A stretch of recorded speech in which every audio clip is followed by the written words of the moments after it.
Was I expelled from Hogwarts? Greetings, fellow multiversal adventurers. It's an honor to have you back in this saga that has us all hooked. Official channel statement: this story is 100% epic fiction. So please don't attempt real magic, the results aren't guaranteed and insurance won't cover it. The rights to this masterpiece belong entirely to its brilliant original author. We are just a barge sharing it with you. Do you want to keep being part of this amazing community? Join our ninja army of subscribers on YouTube and give this content a like. And for true fans, our Patreon has exclusive ninjutsu waiting for you. Chapter 626: Hermione's Hesitation. After borrowing the owl, George and Fred hurriedly left the Gryffindor common room.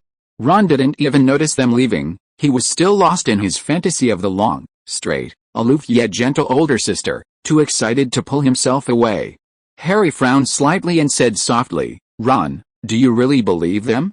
Ron finally came to his senses and nodded. "Harry, Fred and George wouldn't lie to me. During the summer holidays, Mom was cleaning their rooms one day and found a stack of order forms, several long price lists, all for the prank toys they invented.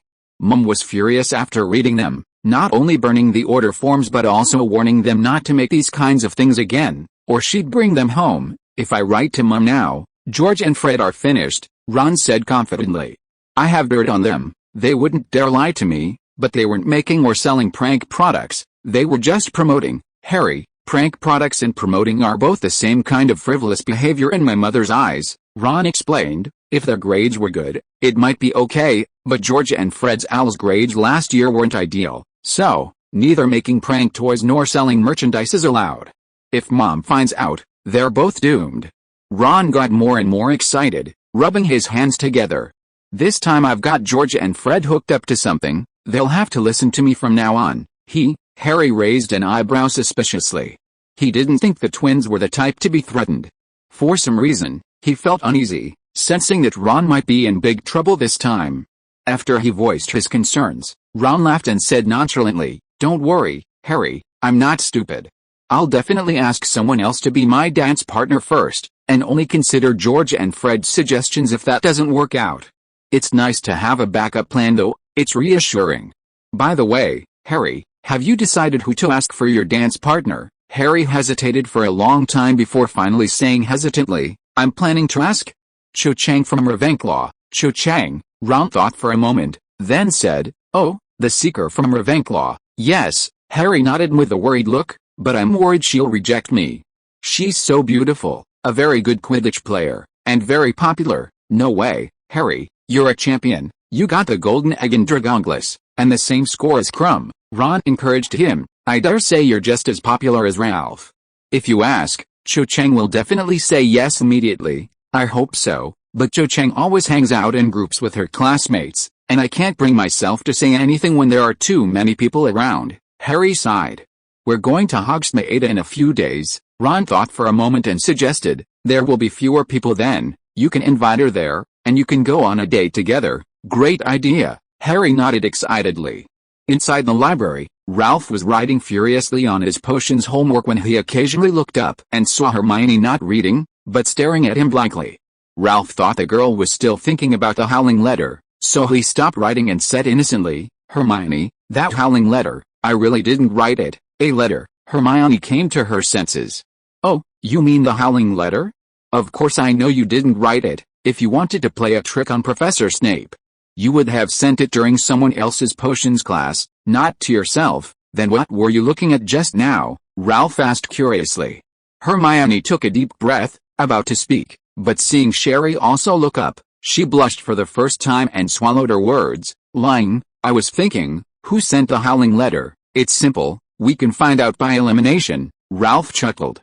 "Our house and Ravenclaw were both deducted 100 points, we're both victims, it's impossible for us to do something so self-destructive.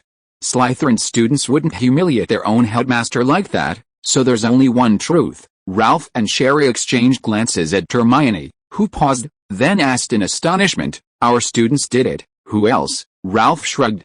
"Most likely it was George and Fred, only they have the guts and energy to play such a prank. Of course, it could also not be a prank, they might genuinely want to invite Snape to be their dance partner, but the probability was too low. Ralph didn't believe such a thing could happen."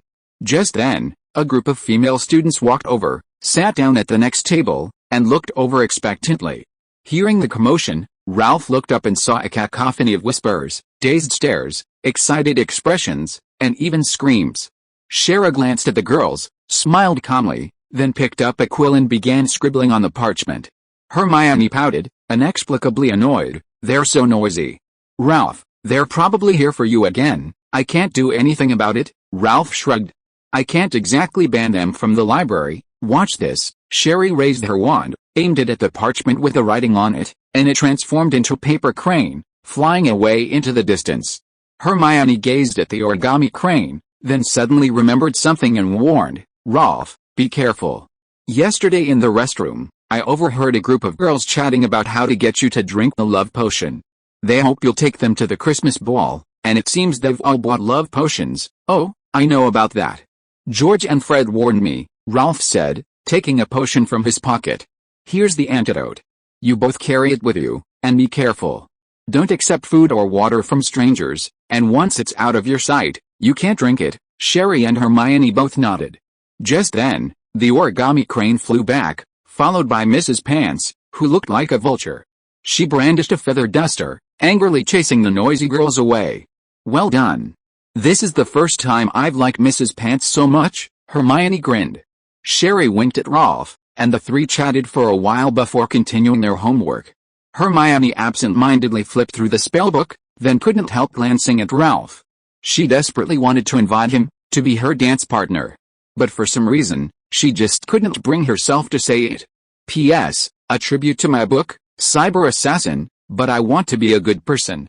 Recommendation: what happens when you transmigrate to a cyberpunk world and become an assassin, only to be confronted by the police?"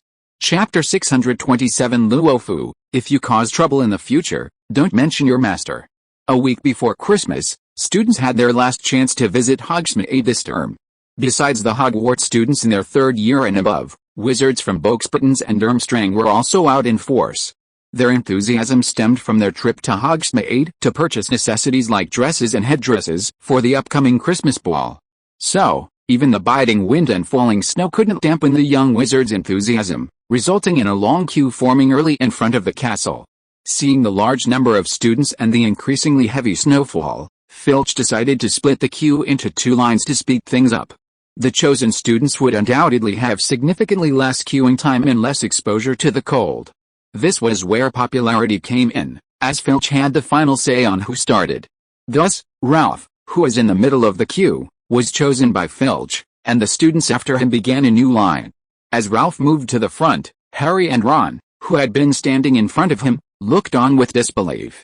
Would it kill Filch to choose two more people? Now, they were in the middle, but suddenly they were the last two. Even though the time spent hasn't changed, they feel incredibly resentful. Ralph went to the front row, handed over the consent form, and smiled. "Mr. Filch, Mrs. Loris seems to be doing well lately." "Yes." Filch's wrinkled face broke into a smile. "I weighed her last time, and she's gained a full 7 pounds. "That's good." Ralph glanced at Mrs. Loris, who was sitting in the snow grooming herself, and said, "Her fur is still a bit dull. It would be best to give her some seaweed powder. You can come to the Hufflepuff table to get it for dinner, Mr. Scamander, I really don't know how to thank you." Filch didn't even look at Ralph's signed form before bowing and saying, "Please hurry to the carriage. It's too cold here." "Okay, see you later." Many students were stunned by this scene. The Filch they usually encountered was short-tempered and menacing. But when Filch was talking to Scamander, he spoke so softly and gently, with an obvious air of respect in his tone. How did he manage that? The next scene made a group of boys go crazy with jealousy. Ralph chose a carriage, got in, and then Sherry, Hermione, Fleur, and Gabrielle followed closely behind. The carriage sped away, and many students subconsciously spat, muttering to themselves, "So what if he's handsome?" Gabrielle's cheeks were flushed red from the cold wind, and misty breath escaped her nostrils. She wrapped her thick cloak tighter around herself and said, "I thought it would be warmer in the carriage, but it's still so cold." "Ralph, aren't you cold?" Ralph was anything but cold. He was only wearing a very thin robe. The girl reached out and touched his cheek, feeling his body temperature, and exclaimed in surprise, "He's so hot. You have a fever." Everyone looked at Ralph, who shook his head and said, "No, it's just some kind of magic, As he spoke, Ralph took a small object from his pocket, put it in his mouth, and began to chew it. A moment later, the boy's entire body turned fiery red, shining like a red star, and wisps of smoke hissed from his nostrils. The four girls could clearly feel a wave of heat rising from Ralph's body, as if they were facing a blazing fireplace. The temperature inside the carriage was also rising rapidly, soon making them sweat profusely, forcing them to take off their clothes. Gabrielle even stripped down to her underwear, her bright eyes wide as she asked, "Ralph, how did you do that?" "I turned it into magma." Ralph held a black stone between his fingers, smiling, "and then released the heat from my body." Hermione recognized the object immediately, asking in confusion, "Dragon crystal?" "Yes," Ralph smiled. "Lava dragons can turn dragon crystals into magma after consuming them. I learned this magic from a lava dragon." Sherry and Hermione had known about Ralph's ability for a long time, so they remained calm. Fleur, hearing this for the first time, was speechless with shock. She stared blankly at the boy, then stammered, "Learn magic from a lava dragon? How is that possible?" "Nothing is impossible," Ralph said quickly. "Many wizards are born with extraordinary powers, like legilimency, parseltongue, disguise magus, and the eye of the heavenly eye," he continued. "Our Scamander family, or rather, myself, also possesses special powers, allowing us to communicate with magical creatures and learn their unique magic." Wizards had noticed Ralph's unusual behavior long ago, and his explanation was magical talent. What else could it be? A system? "That's amazing," Gabrielle said enviously. "I'm so afraid of the cold. I wish I had magic like yours. The fireplace in our carriage never seems to get warm enough. We have to use thick blankets to sleep at night." Gabrielle's eyes darted around, and she said brightly, "Ralph, it would be so nice if you could sleep with my sister and me tonight. You could help warm our bed." Sherry raised an eyebrow slightly. Hermione was writing in her notebook, and perhaps because of the carriage's jolting, she drew a long line on the paper. Fleur almost spat out blood. Her face turned bright red, and she angrily flicked her forehead. "Gabrielle, don't talk nonsense." The little girl covered her head, looking at her sister with a wrong expression. "Gabrielle, didn't I give you a fire lizard?" Ralph changed the subject, asking, "That can also be used to warm the bed, but fire lizards can't stay away from the flames for long. They have to go back in every now and then," Gabrielle said worriedly. "Maybe, in the future, we can mate fire lizards with other magical creatures to create a magical creature that can live outside the flames for a long time and also warm the bed." Ralph coughed, reminding her, "Gabrielle, this violates the prohibition of animal breeding experiments law. If the Ministry of Magic finds out, you could go to jail, so don't even think about it." The little girl puffed out her cheeks, puzzled. "But didn't you say that as long as you don't get caught, everything will be fine?" "Like your box, I have many other ideas," Gabrielle continued. "What you mentioned last time about Muggle genetic engineering, cloning technology, gene modification, I even want to use those on wizards and magical creatures." Ralph felt a headache coming on. How could this little girl have so many dangerous ideas? He sighed softly and said, "Gabrielle, if you ever get into trouble when you grow up, never tell anyone I'm your teacher of magical creatures." "Why?" Gabrielle tilted her head and asked, "Are you afraid I'll implicate you?" "No," Ralph shook his head. "I'm afraid others won't dare to catch you." Chapter 628 Ralph, I'm really not a lolicon. The carriage entered Hogsmeade and stopped at the street. Ralph opened the door and stepped onto the thick snow. Looking around, Hogsmeade resembled a tempting cream cake. Shops and streets were covered in a blanket of white snow, the air filled with a soft, smoky haze, and holly wreaths and enchanted lanterns adorned the shops like chocolate decorations. The small village was bustling with activity. Looking at the crowds on the main street, Ralph suggested, "Let's go to the Elegance Wizarding clothing store first, it'll be less crowded there." Sherry and the others agreed, and the group headed towards a luxurious two-story building. Hogsmeade had two clothing stores, the Elegance Wizarding clothing store and the Elegance Wizarding clothing store. Elegance was a well-known brand in the wizarding world, with branches in New York, London, Paris, and Hogsmeade, specializing in high-end clothing. Therefore, compared to the more affordable Tuafin clothing store, Fangaya store rarely experiences crowds, even on holidays or during peak tourist seasons. Upon entering the store, there were indeed only a few wizards present. A young female sales assistant greeted the new customers warmly. As she approached, she glanced at Rove and sighed inwardly at his handsome appearance. Her eyes lit up, and she softly asked, "Hello, sir. My name is Julia, and I'm a sales assistant at this store. It's a pleasure to serve you." "Hello," Rove nodded. "We'd like to buy women's winter clothing." Julia quickly glanced at the four girls behind the young man. Apart from the brown-haired girl, the others were all exceptionally beautiful. Slightly surprised, she gestured, "Please come this way." Julia led the group to the women's clothing section and began introducing the dazzling array of clothes. With nothing to do, Ralph walked towards the sofa and noticed Gabrielle had followed him. He asked, "Why aren't you looking at clothes?" "My sister will help me," Gabrielle said, skipping over to sit down next to Ralph. Suddenly, she asked, "Ralph, what do you think of me?" Ralph raised an eyebrow slightly. "You're great." "Why are you asking this all of a sudden?" Gabrielle blinked her bright, grape-like eyes and glanced furtively at Sherry and Fleur. Seeing them engrossed and looking at clothes, she leaned close to the boy's ear and whispered, "Ralph, I want to be your dance partner and go to the Christmas ball with you." Ralph gave a soft "oh" and, without thinking, refused. "No." "Why?" Gabrielle's eyes widened. "You're too young. You're not suitable to be my dance partner." Although Ralph wasn't an adult either, compared to 9-year-old Gabrielle, he was considered older. Taking such a young girl to a ball, it was clear he was a total lolicon. But he wasn't a lolicon, although he did enjoy playing with training and nurturing. Gabrielle pouted with a resentful expression, saying, "Love, I'm only 6 years younger than you. We're the same age. Don't always treat me like a child." "No means no." Love shook his head and moved. "Don't reject me so quickly." Gabrielle shook Love's arm, saying, "I've studied dance. I won't embarrass you at the ball. If you don't believe me, try it with me, and you'll see how delicate and supple I am." Gabrielle, like a little imp, clung to Love's arm, desperately trying to be cute, and even clamored to perform the splits for Love. Several middle-aged witches who were buying clothes looked over with strange eyes, as if Love was some weird uncle who was taking the little girl to see goldfish. Love quickly promised Gabrielle that he would accompany her privately sometime, and the little girl finally gave up. Ralph dared not sit on the sofa any longer and quickly got up to pretend to look at the clothes.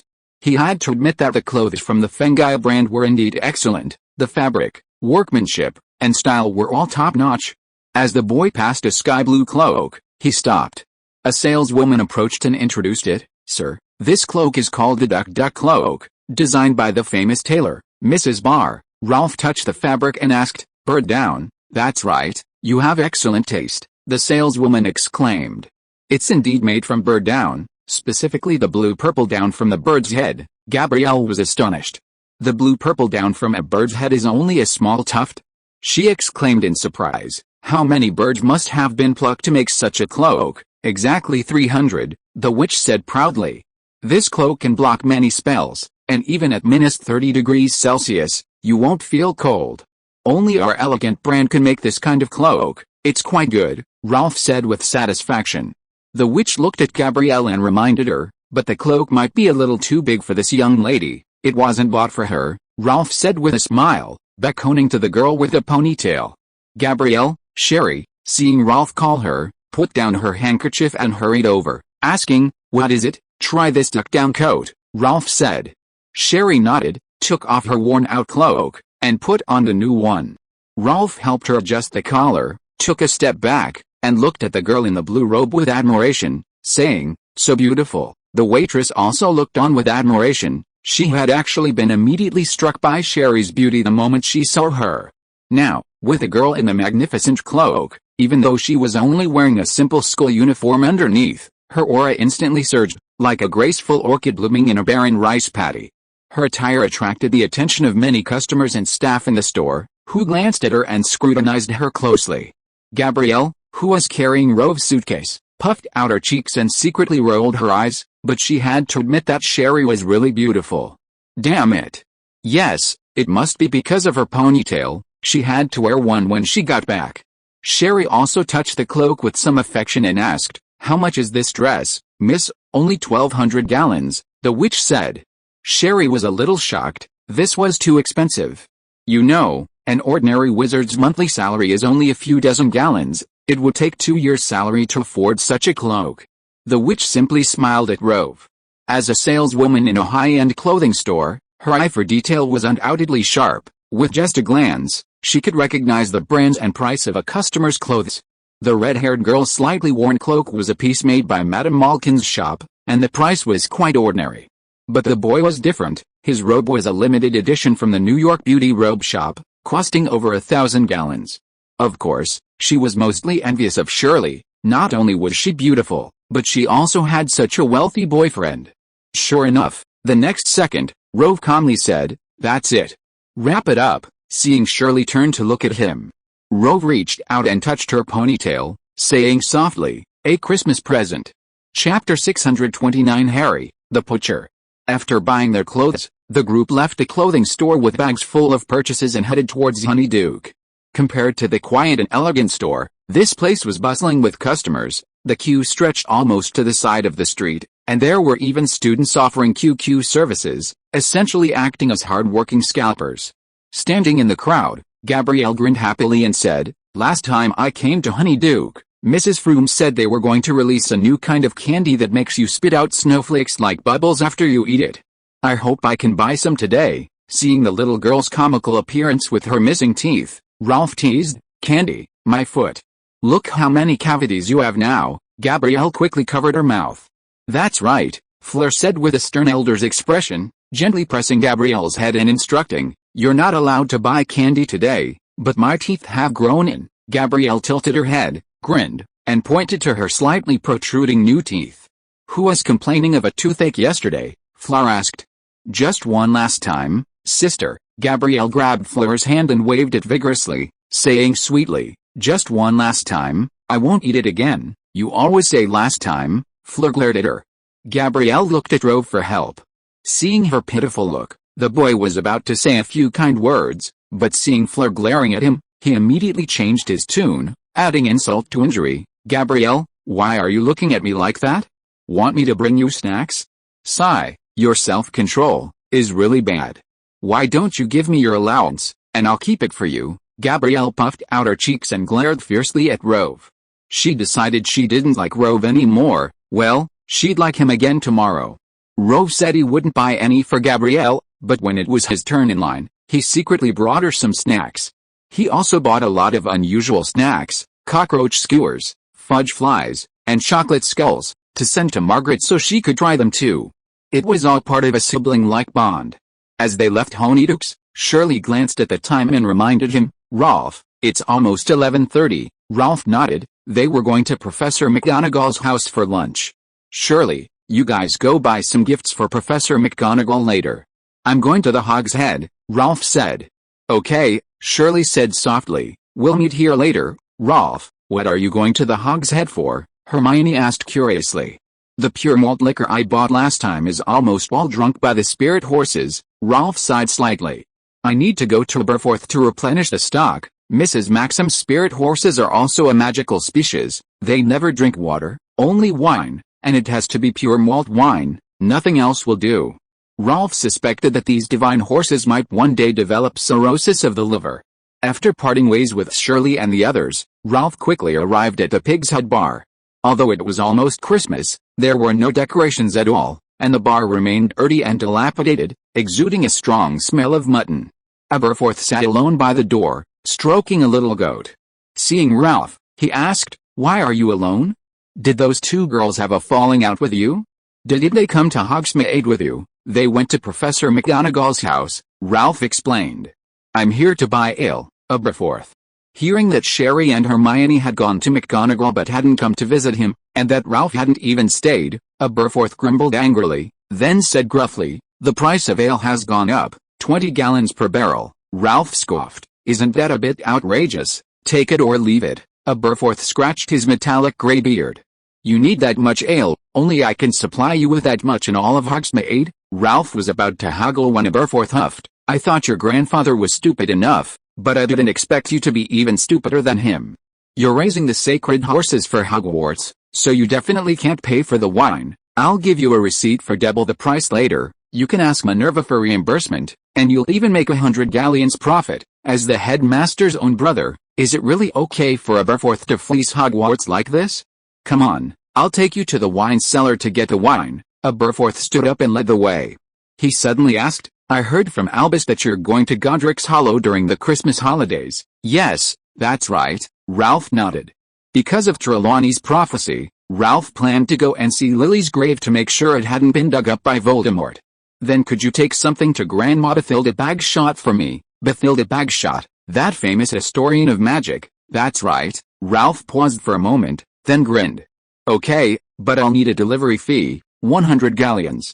Inside the Three Broomsticks pub, the place was packed with customers, a cacophony of voices filling the air with a strong smell of alcohol. Harry sat at a small table, sipping a frothy hot butterbeer while waiting for someone. He was waiting for Cho Chang. According to his observation, she always came to the Three Broomsticks with her classmates around this time whenever she visited Hogsmeade. He could use this opportunity to invite her to be his dance partner. Harry had spent half the night practicing his invitation, imagining Ron as Cho, and was now brimming with confidence. Just then, a commotion arose outside the pub, and a large crowd had gathered. Harry peered through the fogged window, but couldn't see anything. He whispered, "Ron, something seems to be happening outside." Ron didn't answer. He was holding a cup, glancing at Mrs. Rosmerta out of the corner of his eye. As the proprietress of the Three Broomsticks, Mrs. Rosmerta, though middle-aged, still had a slender figure, and her full breasts made Ron swallow hard. "Ron," Harry raised his voice. Ron finally snapped out of his daze, wiped his drool, and asked, confused, "What's wrong? There's a commotion at the door." "I wonder what happened," Harry said.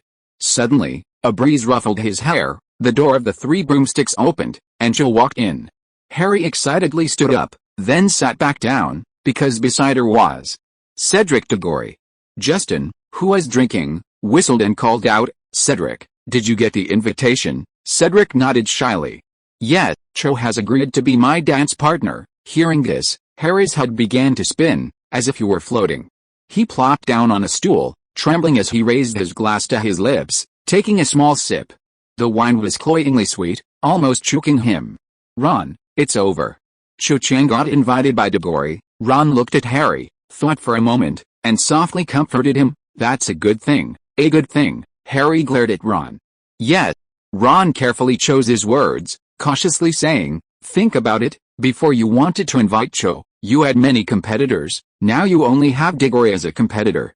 You can even try to poach him before the ball starts. Updates have been too slow lately, I've had writer's block and other things, I haven't dared to look at the comments section, I'm guilty.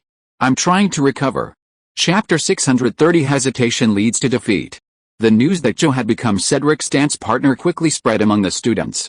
As a Hufflepuff prefect and Quidditch captain, Cedric was not only academically excellent and athletically gifted, but most importantly, handsome. He was quite popular among the girls, and the fact that such a valuable resource already had a partner disappointed many expectant witches.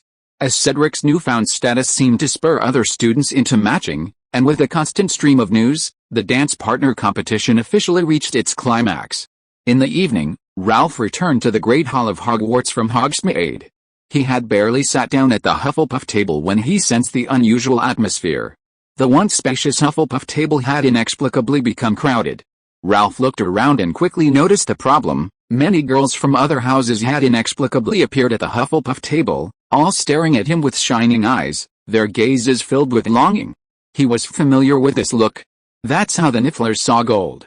Rove felt a chill run down his spine under their gaze and asked in a low voice, "Neville, why are they sitting at our house's dining table? Probably here to ambush you." Neville's lips moved slightly, a warning in his voice, "Be careful, I just vaguely heard them say they were going to use force against you." Rove smirked, glancing at the Ravenclaw table. Sherry had said she had a way to help him get rid of this harassment, why hadn't she shown up yet? Suddenly remembering something, Rove asked, "Neville, did you manage to invite Hannah?" Neville shook his head dejectedly. "Hannah rejected you?" Rove was quite surprised. He had devised a comprehensive plan for Neville, including designing the atmosphere and dialogue. There was no reason for it to fail. "No. I just couldn't bring myself to say it," Neville said, his face pale. "I was afraid Hannah would refuse." Ralph sighed. "Looks like I'll have to use my trump card." He pulled a small bottle from his pocket, dripped 2 drops of potion into Neville's cup, and said, "Neville, drink this. It'll last an hour, enough for you to invite Hannah tonight." Neville picked up his cup and asked, "What's this?" "Felix Felicis." Ralph winked. "Oh, thank you, Ralph." Neville excitedly picked up his cup, downed the tea in one gulp, and closed his eyes. "How was it?" Ralph asked. Neville didn't answer immediately.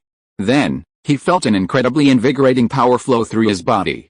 He felt he could do anything, everything. Inviting Hannah to be his dance partner would be a piece of cake. Neville stood up confidently and said, "I'm going to find Hannah. I have a feeling that I can't stay by your side any longer, or it'll be dangerous." As soon as Neville stood up, a witch quickly plopped down in his place, naturally sitting next to Ralph. She had just been thinking of secretly casting a curse to drive Longbottom away, but she hadn't expected him to leave on his own. "Hello, Ralph, I'm Romita Vanni, a Gryffindor student," Romita said warmly. "I asked you to treat my leper cat before, do you remember me?" Ralph hummed in response and politely asked, "Is there something you need? My leper cat has been having a poor appetite lately, and I wanted to talk to you about it." Romita tilted her head and offered him a pie, saying, "Ralph, how about a jam pie? Shall we eat and talk?" Ralph didn't take the rather suspicious-looking pie. "Thank you. But I'm not hungry." "You can have it." Romita didn't eat it either, but put down the pie, tossed her hair, and giggled. "You don't like jam pies? I have a chocolate cauldron here." The girl handed him the box. "Ralph, I bought this at Honeydukes today. It's a thank you gift for asking about the leper cat. Please don't refuse." After Ralph was forced to accept the chocolate cauldron, a group of witches crowded around, offering him snacks that were likely laced with aphrodisiacs. Professor McGonagall frowned at the noisy scene, and was about to speak up to stop it when Dumbledore's booming voice suddenly rang out in the Great Hall. "Tonight, you may leave your seats and invite your favorite dance partners, but only tonight." Dumbledore's words were met with cheers from the students, and many stood up to invite others. "Professor Dumbledore, is this really all right?" Professor McGonagall pursed her lips. "It's fine. Let them forget everything, let their minds wander, and enjoy the pleasure of inviting others." Dumbledore wore a faint smile. He clearly enjoyed the lively atmosphere. "You all should do the same. Go and invite your dance partners." Hagrid abruptly stood up, his face flushed, and strode out, seemingly preparing to invite Mrs. Maxim, who hadn't come tonight. "Look, even Hagrid has taken the first step," Dumbledore chuckled. "Severus, I heard a Gryffindor student invited you to be his dance partner." Snape's face immediately turned ashen, like a moldy eggplant. "I'll catch the guy who wrote that letter and kick him out of Hogwarts. No need to be so harsh. The other person might also be an admirer of yours," Dumbledore said with a smile. "Severus, if I were you, I would definitely accept the invitation. Don't you want to dance?" At the Gryffindor table, Ginny approached Hermione, not about a dance partner, but about the House Elf Rights Promotion Association. "Hermione, I've recruited these 10 people as my downlines. They've agreed to participate in our SPEW. This is the money they'll use to buy badges." Hermione accepted the list and handed 10 badges and a galleon to Ginny, who immediately beamed with delight upon receiving the money. Ginny recently earned over 10 galleons by recruiting others to Hermione's SPEW. At this rate, she might achieve financial freedom before graduation. Hermione pulled out a notebook and wrote down the names of the students on the list. Ginny saw that Ralph and Sherry's names were at the top, next to which were the treasurer and secretary, and below were countless other names, easily several hundred. Ginny glanced at it and knew that most of the Hogwarts students were on the list. Knowing that it would be difficult for the school to recruit more people, she hesitated for a moment and asked, "Hermione, can I recruit people from outside the school to join your SPEW?" Hermione looked at Ginny and asked, "Who are you planning to invite?" "My mom and dad, and my older brothers. I have many other relatives." Ginny listed them off. Hermione was a little skeptical. A galleon reward for recruiting 10 people? Was it really that tempting? She had initially thought that a few hundred people would be the maximum before graduation, but she hadn't expected to achieve that goal in just 1 month, even having the capacity to expand beyond the school. Ralph was truly a genius. "I'll think about it some more." Hermione decided to slow down. She asked, "Have you invited a dance partner yet?" Mentioning the dance, Ginny sighed softly. "I'm a third-year student. If no one invites me, I can't go to the dance." "What about you?" I'm still hesitating about whether to invite someone." Hermione glanced furtively at the Hufflepuff table. "Who do you want to invite?" "Is it Ralph?" Ginny smiled. Hermione nodded, blushing. "Hermione, you'd better invite Ralph now and let him know your feelings," Ginny reminded her. "If you delay any longer, he might agree to someone else." "Will you still invite him then?" "But hesitation leads to defeat." Hermione didn't speak, only staring blankly at the boy surrounded by a group of female students. At that moment, at the Ravenclaw table, Sherry stood up. Chapter 631 Shirley's Confession. After students from Boxburtons and Durmstrang arrived at Hogwarts, a poll was held to let the students choose the most beautiful girl from the 3 magic schools. 14-year-old Shirley Swinton, even though her face and figure hadn't fully developed, still edged out Fleur Delacour to become the winner. Even Fleur, a half-Vilvier, couldn't outshine Shirley, demonstrating just how stunningly beautiful she was. Her signature red ponytail, in particular, had become a breathtaking sight at Hogwarts, to the point that many girls were reluctant to wear ponytails anymore. It was like no one wanting to wear the same outfit as a beautiful woman; it would make them look ugly. Therefore, Shirley was undoubtedly the most sought-after dance partner by most of the boys. When she left the Ravenclaw table, swaying her ponytail as she walked alone through the crowd, most of the boys noticed her immediately. But for a moment, no one approached her. She had already rejected many invitations, and the students lacking confidence didn't dare to strike up a conversation. After a moment's hesitation, Dondarrion seized the opportunity, leaving the Slytherin table first and stopping Sherry. He gazed at her alluring face, a bright smile on his face, and said, "Swinton, I'm sorry to bother you, but some friends egged me on. They made a bet with me that I'll fail to invite you to dance, and if they lose, they'll have to pay me 2,000 galleons." Dondarrion grinned, understandingly saying, "If you don't want to be my dance partner, that's fine too. Just pretend to agree and help me win the bet, then you can back out later, and if we win the bet of 2,000 galleons, we'll split it 50-50, Dondarrion said earnestly with a smile. "For the sake of our friendship, please help me out." The so-called bet was, of course, a lie Dondarrion made up. His real purpose was still to invite Sherry to dance. But a direct invitation would likely be rejected, so Dondarrion decided to try a different approach, using other methods to trick Sherry. He had bought information from Ravenclaw students and knew that Swinton worked as Scamander's assistant to earn a living, indicating she was short of money. Dondarrion believed that a galleon offensive would be more effective against such a poor girl. He could get 1,000 galleons for agreeing to the fake dance partner plan. Swinton would definitely agree. After all, that was 1,000 galleons, equivalent to several years' salary. Once Swinton agreed, Dondarrion had plenty of ways to make the charade real, ultimately making her his dance partner. Spending 1,000 galleons to woo a girl was certainly extravagant, but having this stunningly beautiful girl as his dance partner was worth it. Just as Dondarrion was preparing to intensify his offensive, changing his 50-50 chance to a 70-30 chance, the ponytail girl's next words instantly broke him down. Sherry frowned at him, asking in confusion, "Who are you?" Dondarrion froze. Different houses sometimes overlapped in their courses. For example, Slytherin and Ravenclaw would take charms, history of magic, and herbalism together. For 4 years, he and Swinton had barely spoken, yet they had attended classes together and seen each other at least 100 times, whether near or far. How could Swinton not recognize him? Was he really that unremarkable? Dondarrion felt a lump in his throat, unable to utter a word. Seeing the growing number of witches around Ralph, Sherry ignored the strange fellow and walked past him towards the Hufflepuff table. Many students noticed this and seemed to realize something. The Hufflepuff students fell silent first, and this eerie silence quickly spread to the other tables, gradually quieting the entire Great Hall. The girls crowding around the boy instinctively moved aside to make way for Sherry. The girl with the ponytail moved nimbly through the crowd, reaching Ralph. She looked at the somewhat disheveled boy and smiled sweetly. Still laughing, Ralph rolled his eyes. "Didn't you say you had a way to help me get rid of this pest?" Sherry glanced at the witches, eyeing them menacingly, a slight smile playing on her lips. She said softly in her sweet voice, "I'm here to help you." The boy raised an eyebrow. "Oh, how do you want to help?" "I want to." Sherry took a deep breath, looked up to meet his gaze, and said loudly, "Ralph Scamander, I like you. I've liked you for a long time. I'd like to ask you to be my dance partner. Is that all right?" The girl's voice wasn't loud in the empty hall, but it was so clear and powerful that everyone could hear it. Many people, seeing Sherry walk towards Ralph, had a vague feeling that she might be asking him to be their dance partner. They were inseparable, so such an invitation was perfectly normal, but that "I like you," was this a confession? Swinton was actually confessing to Scamander in front of the entire school. Everyone was utterly shocked. They had all thought she was a quiet and reserved girl, but they hadn't expected her to have such a brave and unrestrained side. Ralph paused, gazing into Sherry's clear eyes.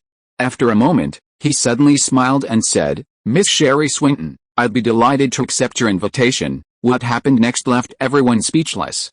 Under the watchful eyes of everyone, especially the witches, the ponytail girl, her face slightly flushed, took Ralph's hand. She gripped his hand tightly, looked at the surrounding female students, and smiled brightly, as if declaring her ownership, boldly and shamelessly saying, "Ralph is already my dance partner. Don't invite him anymore, and of course, don't invite me either." At the Gryffindor table, Hermione stared blankly at this scene. Her lips moved slightly, wanting to say something, but she couldn't utter a word. For no reason, she felt wronged, and tears suddenly streamed down her face. In the faculty seating area, McGonagall glared fiercely at Ralph. Her prized student, the Emerald Cabbage, wasn't even fully grown yet, and it was already being stolen by a wild boar. Professor Sprout reminded her, "Minerva, it was Swinton who confessed. She snatched away our best student. It's really our house that's at a disadvantage." Snape also snorted coldly. He hated students in early relationships, but a look of bewilderment flashed across his face, replaced by an indescribable bitterness. Dumbledore blinked, a smile playing on his lips, and sighed, "Youth is wonderful." After a brief silence, the great hall became noisy again. "Surely, it's too noisy in here. Let's go for a walk," Ralph suggested. The girl with the ponytail immediately stood on tiptoe and obediently replied, "Okay, sure." Chapter 632 Gabrielle, why are you wearing Sherry's clothes? With Sherry's successful invitation to Ralph, the two biggest fish in the dance partner market were gone. While some students were still unwilling to give up and prepared to continue poaching, most turned to their backup options. After all, to be Ralph's dance partner, one had to compete with Sherry, and vice versa. Faced with such competition, there was no need to humiliate oneself. Thus, in just one night, a third of the Hogwarts students had found dance partners. However, no one cared about this topic. Everyone was still discussing Sherry's confession to Ralph. Most boys have a crush on a girl during their adolescence, and Sherry was undoubtedly one of them. Every Valentine's Day and Christmas, she received enough love letters to fill a basket. Such a dazzling girl, yet she liked someone else and boldly confessed in front of the entire school. This broke the hearts of those boys who had long harbored a crush on Sherry, making them wish they could pull out their wands and give Ralph a 10-minute Avada Kedavra kiss. For those girls, it was a heartbreaking night as well, and Gabrielle was one of them. Last night, Booksplinton students were having a dinner party in the carriage, missing that shocking confession. When they heard the news the next day, Gabrielle rushed to Ralph, her eyes wide, looking hurt, and said, "Ralph, you liar, you big liar." Ralph was in a wooden hut, mixing potions. He increased the flames under the cauldron, not even looking up, and said, "How did I lie to you? You promised to dance with me, but now you've accepted Sherry's invitation and become her dance partner," Gabrielle said angrily. "That doesn't conflict," Ralph said. "If you want to dance, we can dance right now." "Of course it conflicts." Gabrielle looked heartbroken. "If you danced with me and felt my lightness and grace, you definitely wouldn't accept her invitation. You'd only choose me as your dance partner," Ralph chuckled. He looked up, and after seeing Gabrielle's expression, he couldn't help but laugh out loud. Gabrielle wore a slightly worn robe and had a silver ponytail, but as a novice, her braiding was rather disastrous. Seeing Ralph staring at her, Gabrielle imitated Sherry, gently shaking her ponytail. The boy tapped her head with his finger and said, "Stop shaking it, look at your braid, and your bangs are a mess. You look like a mad woman. Sit down, I'll redo it for you." Gabrielle gave a soft hum and obediently sat on the stool. Ralph helped her loosen her hair and neatly rebraided it into a ponytail. Ralph snapped his fingers, and a mirror floated over, flying to Gabrielle's side. He smiled and said, "Doesn't it look much better?" Gabrielle looked in the mirror and grinned, "It really does. Your ponytail tying skills are amazing." Suddenly remembering something, she asked, "Ralph, how come you're so skilled?" "I've braided Sherry's ponytail many times, of course I'm skilled," Ralph said softly. This straightforward answer felt like another sharp stab to Gabrielle's chest. Ralph didn't notice Gabrielle's expression, but instead scrutinized her Hogwarts uniform. He suddenly realized it seemed to be Sherry's robe from a long time ago. A few years ago, she was quite thin, and the clothes were too small for her. Surprisingly, they fit 9-year-old Gabrielle perfectly. Ralph frowned slightly. "Gabrielle, Why are you wearing Sherry's clothes? I borrowed them from her yesterday. Gabrielle tilted her head, deliberately mimicking Sherry's tone, and said coquettishly, Ralph, do you like me like this? Ralph rolled his eyes. No, why? Gabrielle puffed out her cheeks, annoyed. I was clearly imitating Sherry. Gabrielle, I like Sherry herself, not her clothes or hairstyle, Ralph said. Whether she wears simple clothes or luxurious clothes, whether her hair is loose or in a ponytail, it won't affect my liking for her. As for you, Ralph ruffled the little girl's hair, speaking softly like he was coaxing a child, you're already very pretty, and I like you a lot too. You really don't need to deliberately imitate Sherry, you know. Okay, Gabrielle muttered softly, even though you said that, you still accepted Sherry's invitation and rejected mine. I'll definitely accept your invitation in the next top 3 competition. Ralph smiled and said, is that alright? That's 5 years from now, so far away. I want to be your dance partner now, Gabrielle muttered, then suddenly remembered something, her eyes widening as she said, Ralph, I remember you used a spell in the first competition that could create clones. Ralph nodded, I know that kind of magic. Gabrielle's eyes sparkled, and she said excitedly, then you can come to the Christmas ball with me, and create another clone to be Sherry's dance partner. Oh, my sister doesn't have a dance partner either, so you'll have to create another clone to accompany her. Is Ralph like a piece of pork at the market, to be cut into as many pieces as he wants? However, Ralph actually considered the feasibility of Gabrielle's words.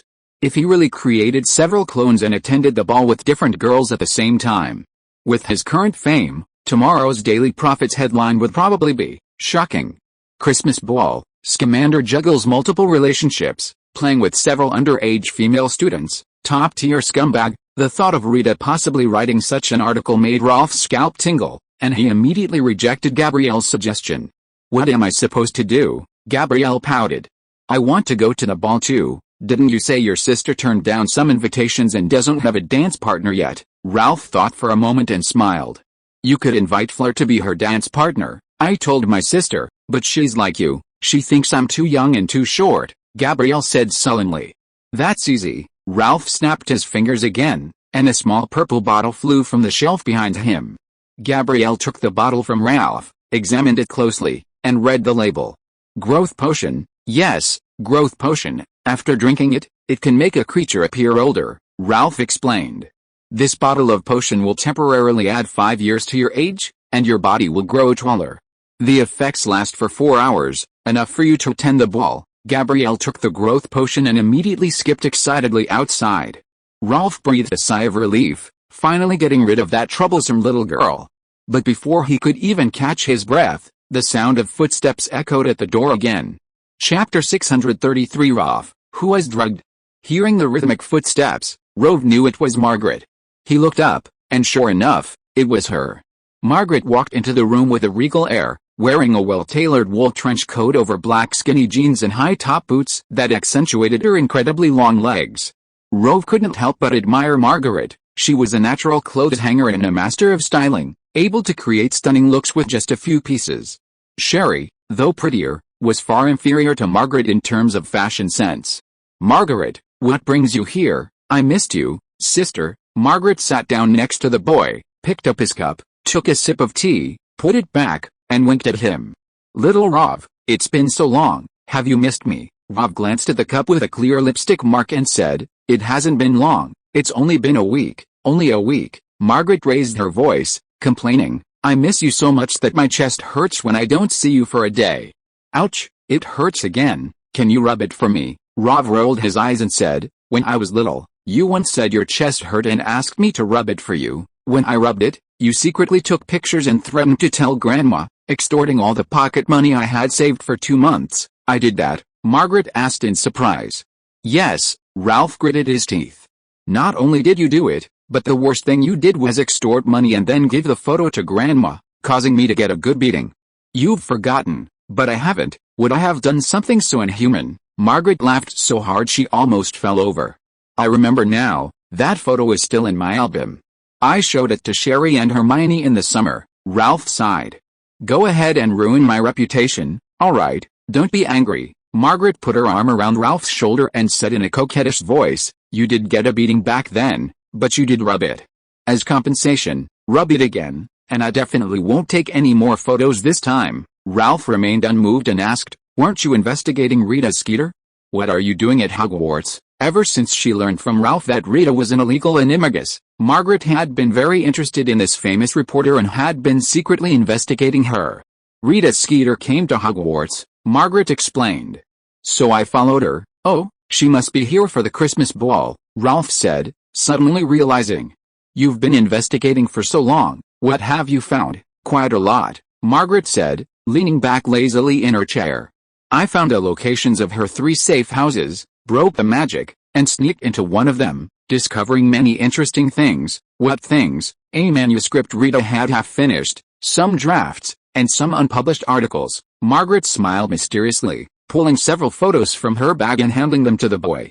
"These are photos I took, take a look at the contents." Ralph took the photos, but just glancing at the titles almost made him gasp. "Is she human or beast? The True Face of Newt Scamander." Ralph continued reading, only to find it stated, Newt Scamander had 3 romantic relationships in his life. The first was a teacher-student romance, with his Transfiguration professor as his lover. This professor is now the headmaster of Hogwarts, the infamous Albus Dumbledore. Years ago, Scamander was expelled from Hogwarts, the public rumor being that he kept a mink that threatened a student's life. But the truth was that Scamander's illicit affair with Dumbledore was discovered, forcing him to leave the school. Even after leaving, Newt maintained his relationship with Albus Dumbledore and became his spy, infiltrating the Magical Congress of the United States under the guise of a magizoologist. Ralph's lips twitched. The spy thing aside, the teacher-student romance and the lover theory. Wasn't Rita afraid Grindelwald would kick open his coffin and emerge from Nermangerdry? Ralph continued reading. Newt Scamander released a bunch of magical creatures in New York City, even letting many muggles know about the wizarding world, a serious violation of the statute of secrecy. He had been sentenced to death, but was pardoned by Serafina Picquery, the then president of the Magical Congress. The reason was simple: Newt was now in a relationship with Serafina Picquery, his second relationship. Unfortunately, this relationship didn't last long. Newt abandoned the heartbroken Serafina Picquery and fell in love with Oropontina Goldstein. "This biography is outrageous," Ralph said. "Luckily, it hasn't been published yet." "You say that?" Margaret shrugged. "I also saw manuscripts about Dumbledore and others, and articles about you." "Mine?" Ralph raised an eyebrow. "Yes." Margaret took out another photograph and read aloud. "Ralph Scamander captured me, imprisoned me in the men's restroom of the German Ministry of Magic, and did some unspeakable things to me. I still have nightmares about that day. I even developed severe depression because of him and tried to commit suicide by cutting my wrists many times." Margaret said with interest. "Ralph, did you really do something to that old woman in her 40s that she found unspeakable?" "I was in the toilet when she sneaked in and insisted on interviewing me," Ralph explained. "I beat her up and warned her not to publish anything about me. She didn't publish it." Margaret laughed. "But she embellished it. It seems she wants to wait for the right opportunity to publish it." Ralph sneered. "Looks like I still need to teach her a lesson." "Leave it to me," Margaret chuckled. "I've already written to her anonymously, saying I've discovered her secret, to scare her for a while." Ralph didn't object. Margaret was quite adept at dealing with such villains. After all, she was a villain herself. Margaret kicked off her boots, curled up on the stool, and said, "I heard your school is having a Christmas dance." Ralph quickly replied, "I already have a partner." "I know, it's the girl Shirley." Margaret sounded like a dumped woman, on the verge of tears. "You didn't even invite me to be your partner. You swore you'd marry me when we were little, and now you're in another woman's arms. Ugh, you heartless man." Ralph didn't speak, but picked up his glass. Seeing Margaret staring at him, he brought the glass to his lips, swirled it, then put it down, laughing. "Do you think I don't know?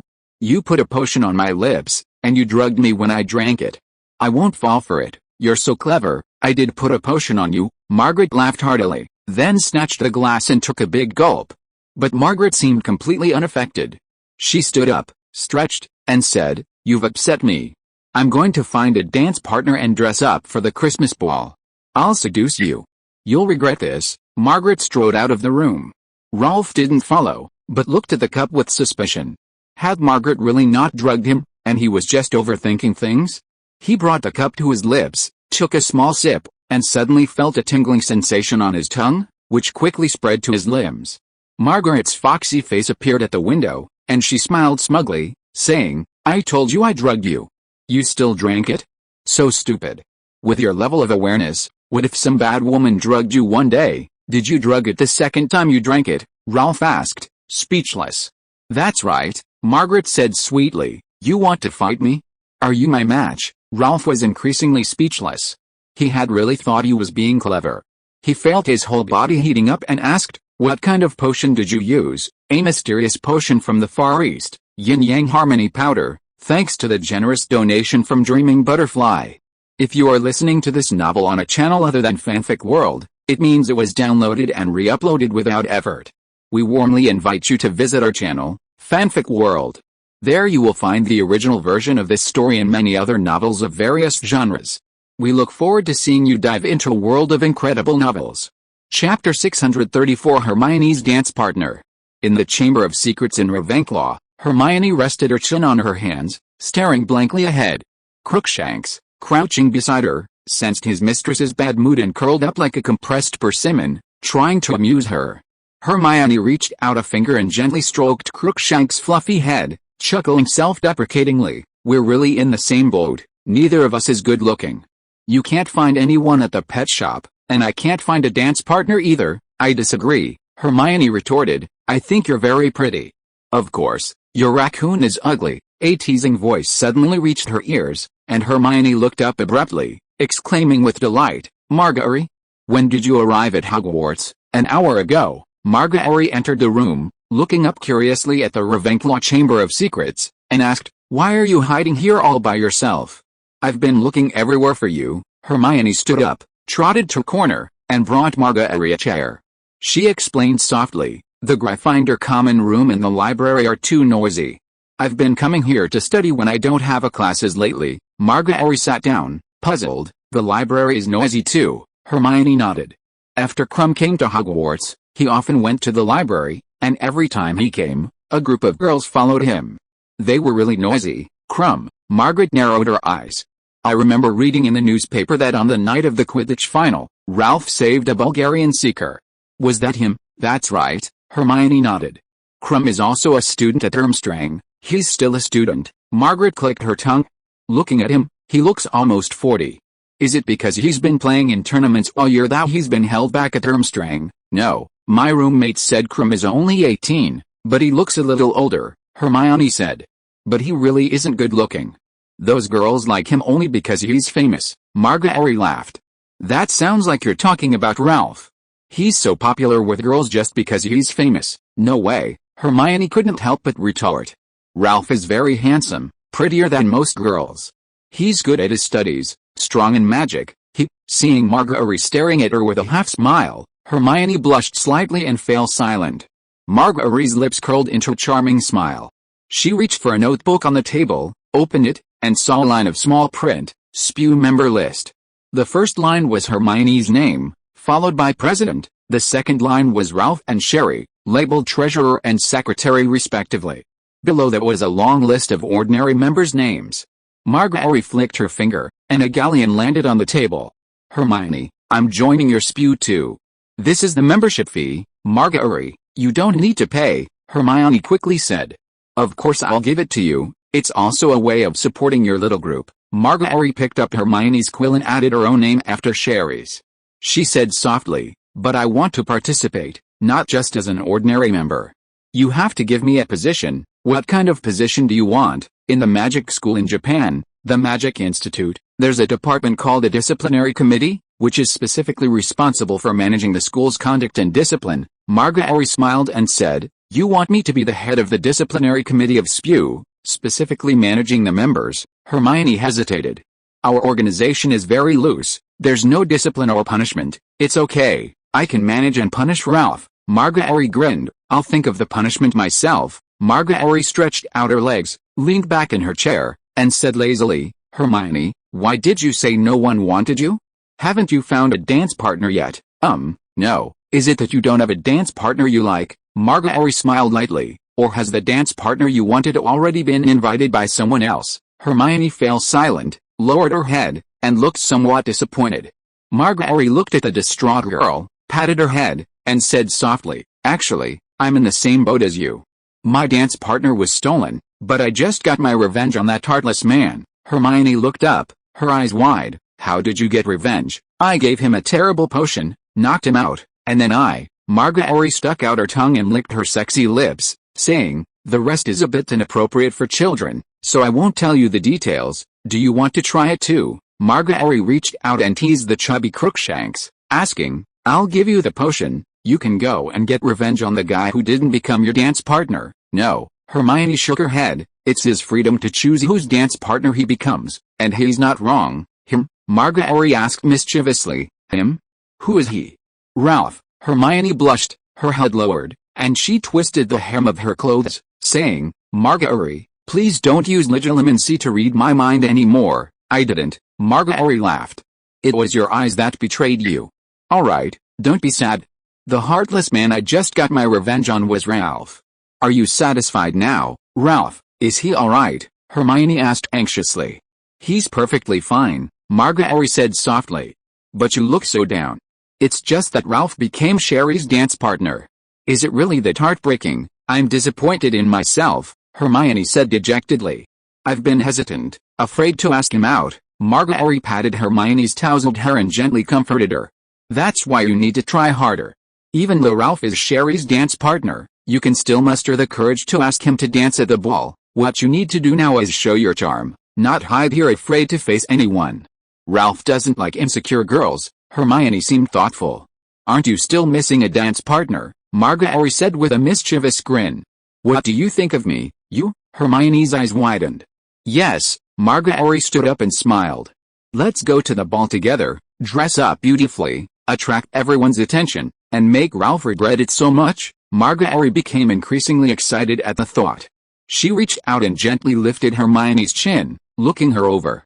"I'll take you to the store to buy a new dress later." Hermione hesitated. "I've already bought a dress. I've seen the dress. It's so outdated." Margaery shook her head, dissatisfied. "How can you possibly outshine Sherry in that kind of dress? How can you attract Ralph?" "Trust me, you won't regret it." Hermione nodded blankly, her initial disappointment turning into joy again. Chapter 635 The Gryffindor Family Ruins. As the semester draws to a close, Hogwarts is becoming increasingly lively in its final days. The competition for dance partners, in particular, has reached a fever pitch. With only a limited number of students, more and more students are getting partners, leaving fewer and fewer choices for the remaining students. Naturally, they're getting anxious. Under these circumstances, even the previously discerning and demanding young wizards are lowering their standards. In the first few days, they wouldn't choose anyone less than Ralph, Sherry, or Fleur, or at the very least, someone of Cedric or Cho Chang's caliber.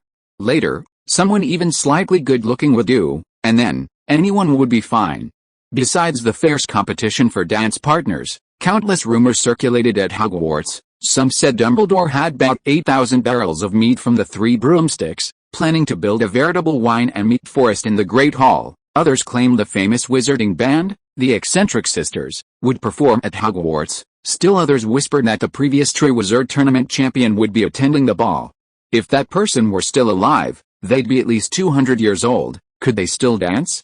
Of course, the most outrageous rumor was that the professors would perform at the Christmas ball. Dumbledore would sing, Professor McGonagall would be a soprano, Snape would provide accompaniment by banging on the cauldron, and Hagrid and Professor Flitwick would be the dancers. The image was simply explosive. Whether the rumors were true or not, the professors were certainly very excited, even skipping classes. Professor Flitwick allowed students to play games in class, and he spent most of his time discussing the strange magic he had used in the competition with Ralph. Professor McGonagall began explaining the essentials of dancing, even performing a jig, a traditional English dance. Despite her current stern and aged appearance, Professor McGonagall was once a bright and beautiful athletic young woman. Professor Moody recounted a past incident involving murders at a dark wizard's ball, reminding everyone to be extremely vigilant while dancing and to maintain a safe distance of at least 2 meters from their partners. Snape skipped class, immediately selecting students to administer poison to test the effectiveness of their concoctions. Several students were taken to the school hospital and would likely miss the Christmas ball. Only Professor Binns, true to his reputation as a workaholic for centuries, remained calm and patiently continued teaching even under these circumstances. The Goblin Rebellion was a profoundly influential event in wizarding history, lasting intermittently for nearly 2 centuries, from the 17th century to the 18th. Even today, goblins still attempt to overthrow the Ministry of Magic. Sitting below, Ralph couldn't help but yawn. He truly admired Professor Binns. The Goblin Rebellion, such a thrilling historical event, became dry and tedious after his explanation, making one want to fall asleep. In fact, the class had barely begun when a group of students were already asleep at their desks, and most of the rest were drowsy as well. But Professor Binns didn't care. He continued in his hypnotic, decaying voice, "The cause of this Goblin Rebellion stemmed from the capture of Adley Pratt in 1612. He was a notorious dark wizard and a goblin serial killer. But the Wizarding Council, the predecessor of the Ministry of Magic, only sentenced him to 3 years in prison after capturing him. So, the goblins launched a rebellion in a beer hall in Hogsmeade, known in magical history as the Beer Hall Riot. They also burned down the houses of Wizarding Council, the infamous Parliament fire." Ralph knew that the Hogsmeade Beer Hall, now known as the Hog's Head, had fallen into Aberforth's hands, a real waste. The Adley Pratt incident was merely the spark that ignited this war. The real reason for the Goblin Rebellion was that they felt they had no power, Professor Binns continued. The goblins believed there were no goblin representatives in Wizengamot and even tried to gain the right to possess wands. In addition, the issue of the ownership of the Gryffindor sword was also a significant reason for the Goblin Rebellion. Upon hearing the keyword Gryffindor sword, the previously drowsy Gryffindor students were jolted awake. Dean Thomas raised his hand and asked, "Professor Binns, what is the Gryffindor sword?" Professor Binns stammered and stopped, looking at Thomas in surprise. After a moment's hesitation, he slowly said, "Gryffindor commissioned King Legnarch I of the Nagia Goblin Kingdom to forge a sword. After the sword was completed, Professor Hufflepuff sent 2 students to Nagia to claim it. But King Legnarch I took a liking to the sword and wanted to keep it for himself. The 2 students, under the goblin's siege, managed to take the sword away," the young wizards whispered excitedly. 2 students had actually managed to forcibly take a sword from the Goblin Kingdom. That was amazing. "I know about this," Obergomp said proudly. "One of the students was my great-great-great-grandfather. It's recorded in our family history." His words immediately drew awe-inspiring looks from his classmates. Ralph and Hermione exchanged a glance and couldn't help but laugh. "And then, Professor," Lavender Brown urged. Later, Gryffindor went to meet the 2 students and repelled the goblin pursuers. King Legnarch I did not try to take the sword again, but the legend of Gryffindor stealing the sword began to circulate among the goblin community. The Gryffindor students were all indignant, cursing the goblins for their shamelessness. "Professor Binns, where's the sword now?" Seamus Finnegan asked. "The sword remained in the Gryffindor common room after Gryffindor disappeared, but it disappeared after the Goblin Rebellion broke out," Professor Binns said. "Some say it's with the past headmasters, some say it was stolen by the goblins and hidden in Gringotts, and some say it's in Godric's Hollow. The Gryffindor family used to live in Godric's Hollow for generations, and there are their family ruins there." Hearing this, Ralph's heart skipped a beat. Hermione noticed the change in the boy's expression and said softly, "Ralph, I remember you saying before that you were going to Godric's Hollow during the Christmas holidays." "Yes," Ralph nodded. He had originally intended to visit Lily's grave, but then he suddenly realized he could also look for the Gryffindor family ruins while he was there. Hermione blinked and whispered, "Can I come along?" "Of course," Ralph said, puzzled. "Didn't you say you were going to stay in Ravenclaw's Chambers of Secrets to read?" Hermione stuck out her tongue playfully. "I suddenly want to go again." Ralph looked at Hermione strangely, noticing she was suddenly much more proactive than before. Just then, Professor Binns floated over, staring at Ralph, and said coldly, "Scatty, talking in class. Slytherin, deduct 10 points." Chapter 636 Ron's Rejection. After the History of Magic class, Ralph said goodbye to Hermione.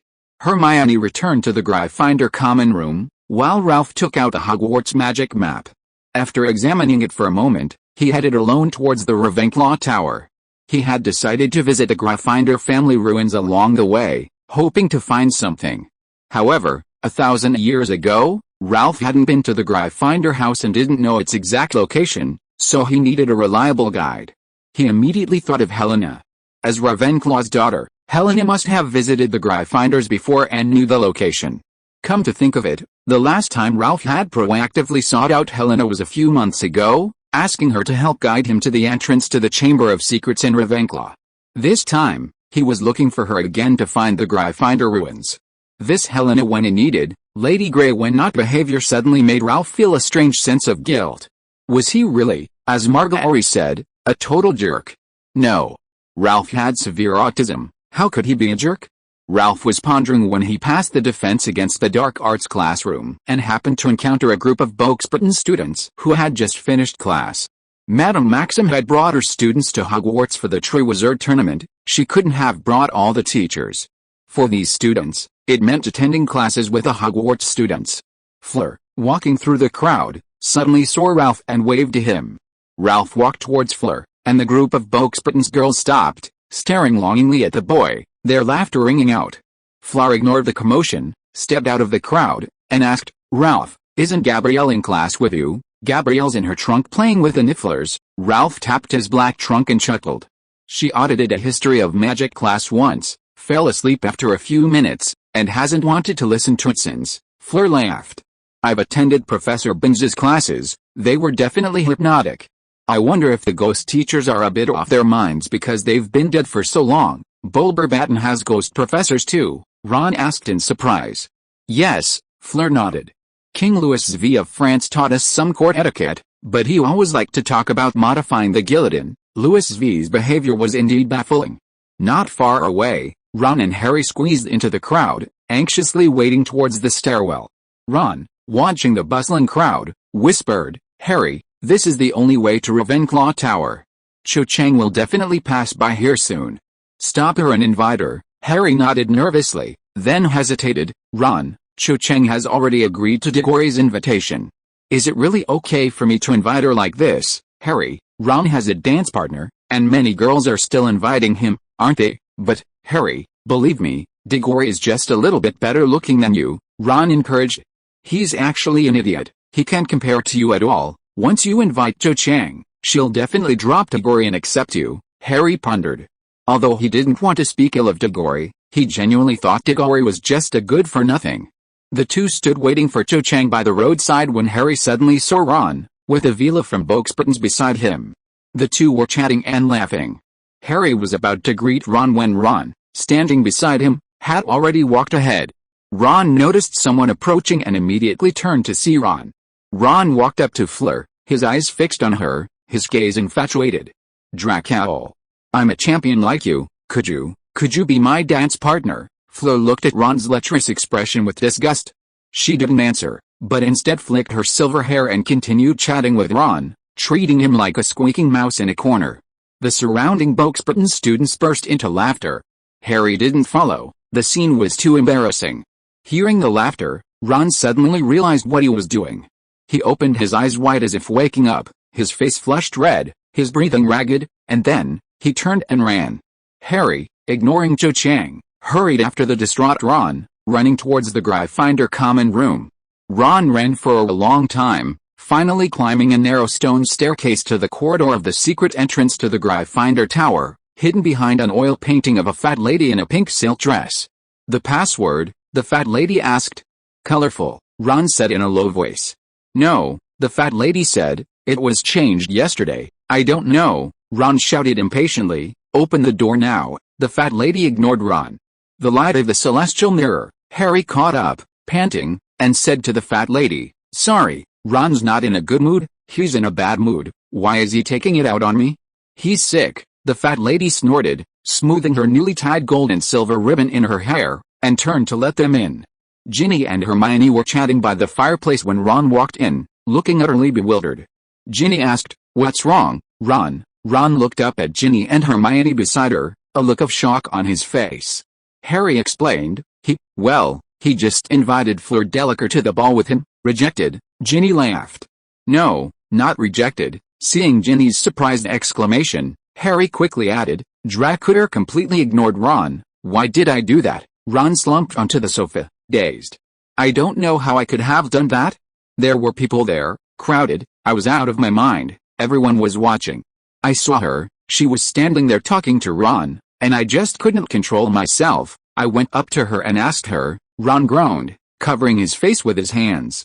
He kept talking, but his words were barely audible. She looked at me like I was some kind of sea cucumber or something. She didn't even bother to answer. Then, I don't know. I suddenly snapped out of it and ran away. Ginny and Hermione exchanged a glance, seemingly trying desperately to hold back their laughter. Ginny finally couldn't help herself and burst out laughing gleefully. Chapter 637 Hermione's Invitation. Hearing Ginny's gloating laughter, Ron, who had just been feeling down, immediately looked up and glared at her. "What are you laughing at? Can't I laugh when I think of something funny?" Ginny retorted, glaring back defiantly. "It wasn't me who rejected you. Why are you taking it out on me? Go yell at Fleur Delacour if you dare." Ginny put her hands on her hips, her angry expression strikingly similar to Mrs. Weasley's. Ron snorted, ignoring Ginny, and turned to ask, "Harry, why did you come along? Aren't you going to invite Cho Chang?" Harry quickly shook his head.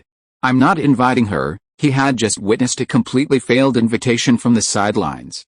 Harry suddenly realized that being rejected on the spot and then ridiculed by onlookers was far more terrifying than the girl he liked becoming someone else's dance partner. It felt like being a clown under a spotlight, with almost nowhere to hide. Harry really wanted to ask Cho to be his dance partner, but he was even more afraid of following in Ron's footsteps and becoming a laughingstock. He had his pride too. "This is ridiculous," Ron complained.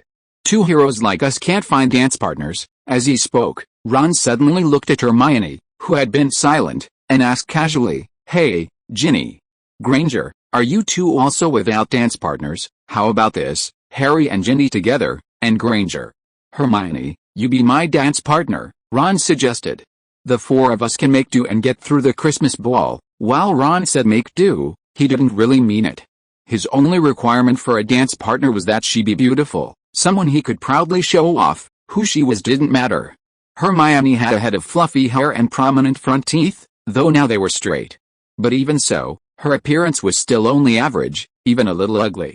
In the past, Ron would have completely looked down on Hermione, let alone invited this nerd, with whom he had barely interacted for the past few years, to be his dance partner. But at the Merlin Medal Award ceremony 6 months ago, Ron saw Hermione dressed up and was instantly captivated, never to be forgotten.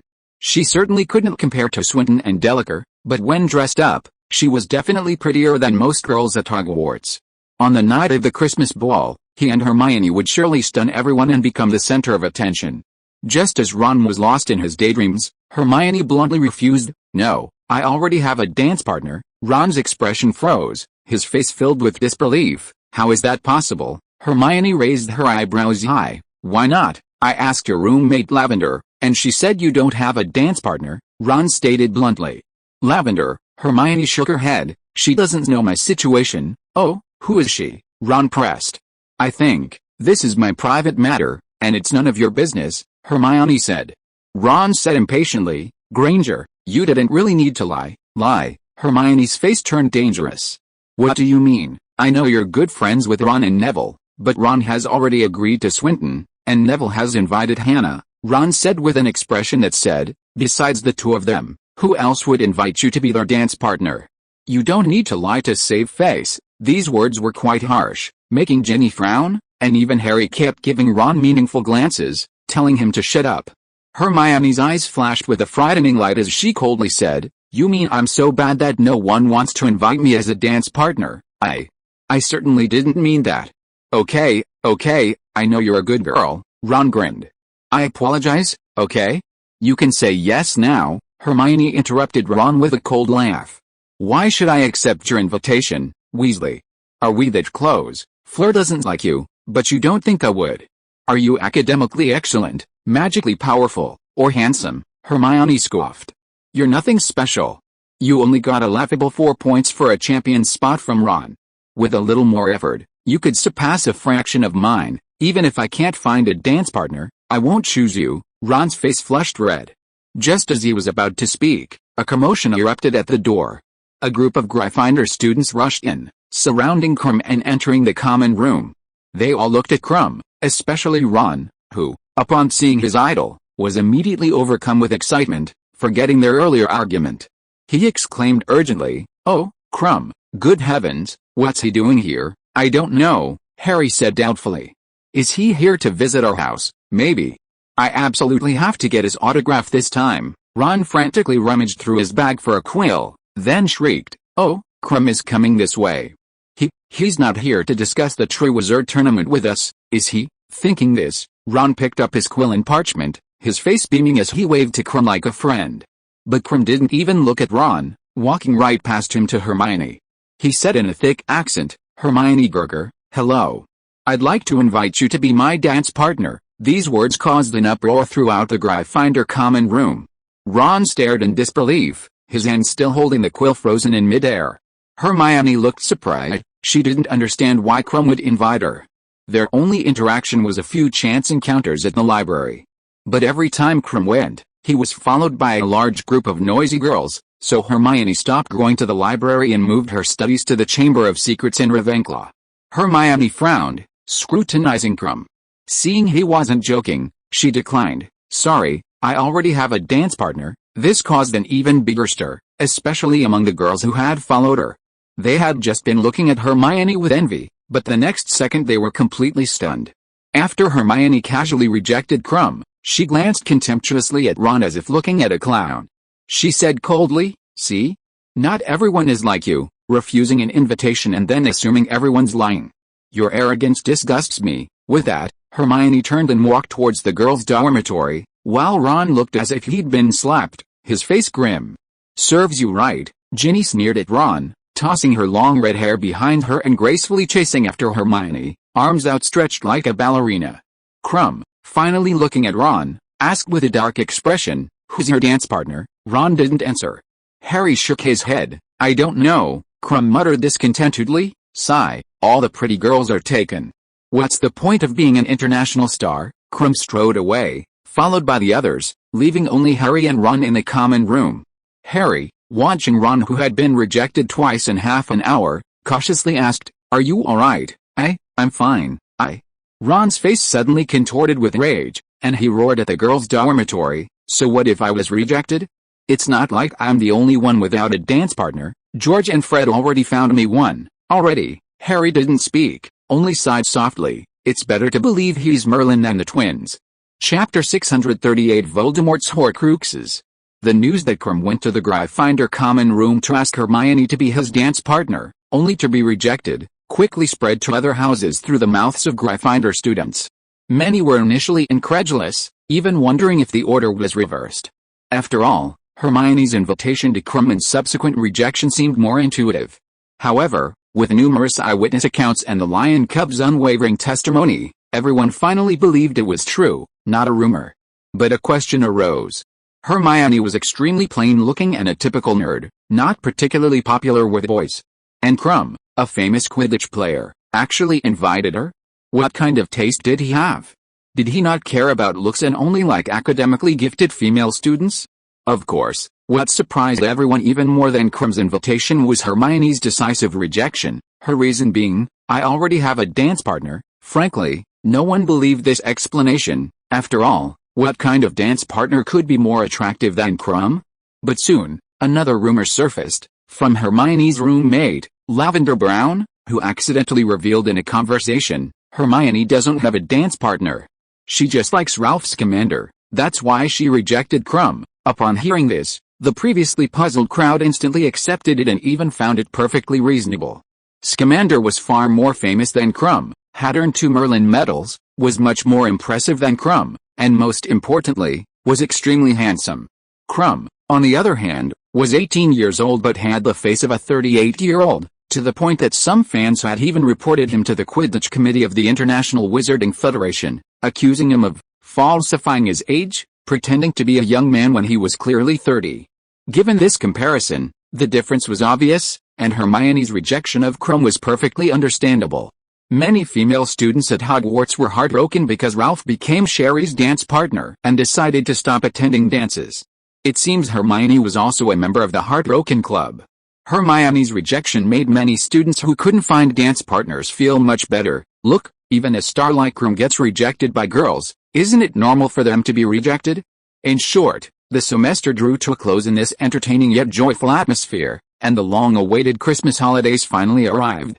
Unlike previous years, most of the Hogwarts students in their 4th year and above stayed at school this Christmas holiday.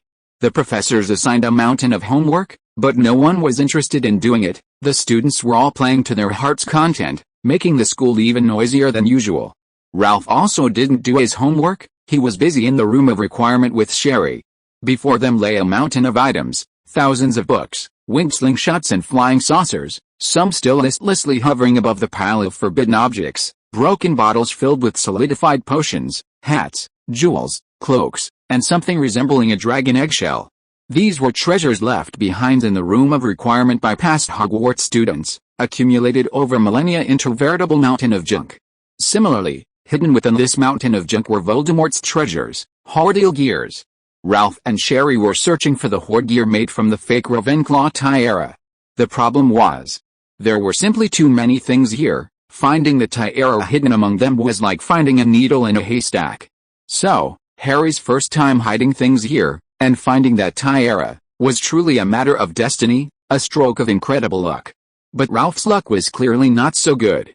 He had been occasionally scavenging here since his second year, for 2.5 years, yet still hadn't found the tiara. Sometimes he really wanted to use a fiend fire spell to burn the place down, saving time and effort. Just as Ralph hesitated about whether to call in more help, including Hermione, Fleur, and Gabrielle, Sherry's voice rang out from afar. "Ralph, come quick." The boy immediately perked up. He picked up the box and flew off, passing several mountains of garbage before quickly finding Sherry. The girl with the ponytail stood in front of a large cabinet with a bubbly surface, as if it had been splashed with strong acid. In her hand was a rusty crown. Ralph landed beside Sherry, took the crown from her, gently stroked it, and smiled. "Finally found you." Ralph looked at Sherry and said, "Let's go back to the box." He placed a black leather box on the ground, opened it, and jumped inside first, with Sherry following closely behind. After entering the room, Ralph placed the tattered crown on the table and instructed, "Shirley, go and fetch that fairy dagger soaked in basilisk venom." The girl with the ponytail nodded and turned to walk towards the box. At that moment, perhaps having heard Ralph's words, a pair of red eyes suddenly appeared on the rusty crown. He stared at the boy and asked in a hoarse voice, "Are you a student at Hogwarts?" "Yes." Ralph looked into those eyes, knowing the answer already, and asked, "Who are you?" "Me." Voldemort's eyes darted around, and he chuckled, "I am Rowena Ravenclaw's crown, just like the Sorting Hat of Gryffindor. I have my own consciousness." "Ravenclaw's crown?" Ralph's face lit up with an exaggerated expression. "Could you be that legendary crown that, when worn, increases wisdom?" "That's right, it's me," Voldemort coaxed. "Ravenclaw left me in the room of requirement, letting me wait patiently for a destined person to pass on her magic. It seems you are that destined person, child. Quickly open your heart, open your soul, and give yourself completely to me," Voldemort said in a seductive voice. "I can teach you how to increase reputation, brew glory, and even conquer death." "Really?" Ralph smiled. "Speaking of which, I also have a crown here. Take a look." The boy opened the drawer, took out the real Ravenclaw tiara, and placed it next to the Horcrux. Voldemort stared at the gleaming tiara, then froze for a moment, exclaiming in surprise, Your tiara is fake, a counterfeit." "A counterfeit?" Ralph chuckled. "But Helena gave it to me. She said it was the real Ravenclaw tiara. She also said, she tricked a fool named Tom Riddle into going to Tree Hollow in the Albanian forest and getting a fake tiara." "Tiara, oh tiara, have you seen that fool?" Chapter 639 Shirley, Ralph, teach me to dance. Hearing Ralph's words, Voldemort did waver for a moment. He hadn't been without suspicion that the Ravenclaw tiara was fake, not only because it didn't have the legendary wisdom-enhancing effect, but also because it was already covered in rust. In contrast, the Hufflepuff cup and Slytherin's locket, both 1,000 years old, looked brand new. So why had he chosen to believe it was truly a Ravenclaw tiara back then? Because in his youth, Voldemort had worked for Borgin Burke, and through learning from Caractacus Burke, he possessed a considerable level of expertise in authenticating ancient magical artifacts. When Tom found the tiara deep in the Albanian forest, he immediately recognized it as a 1,000-year-old antique. If Helena wanted to deceive him, she would have to create a fake tiara and store it for another 1,000 years. The cost of forgery was far too high. But now another tiara had appeared, not only in excellent condition and without rust, but also with Helena's authentication. Voldemort wavered for a moment. Could it be that the Ravenclaw tiara he traveled all the way to Albania to acquire and craft into Horcrux was actually a fake? Since it's fake, Then you're certainly not the consciousness of the so-called Ravenclaw Tiara. So who are you? Ralph's lips curled into a smile. You can't be that fool Helena mentioned, Tom Riddle, can you? Seeing the mocking expression on the boy's face, Voldemort suddenly realized something, his eyes instantly turning icy.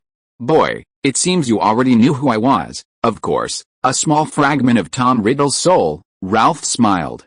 It's a pleasure to meet you. The fragment of soul within the Tiara stared intently at the boy.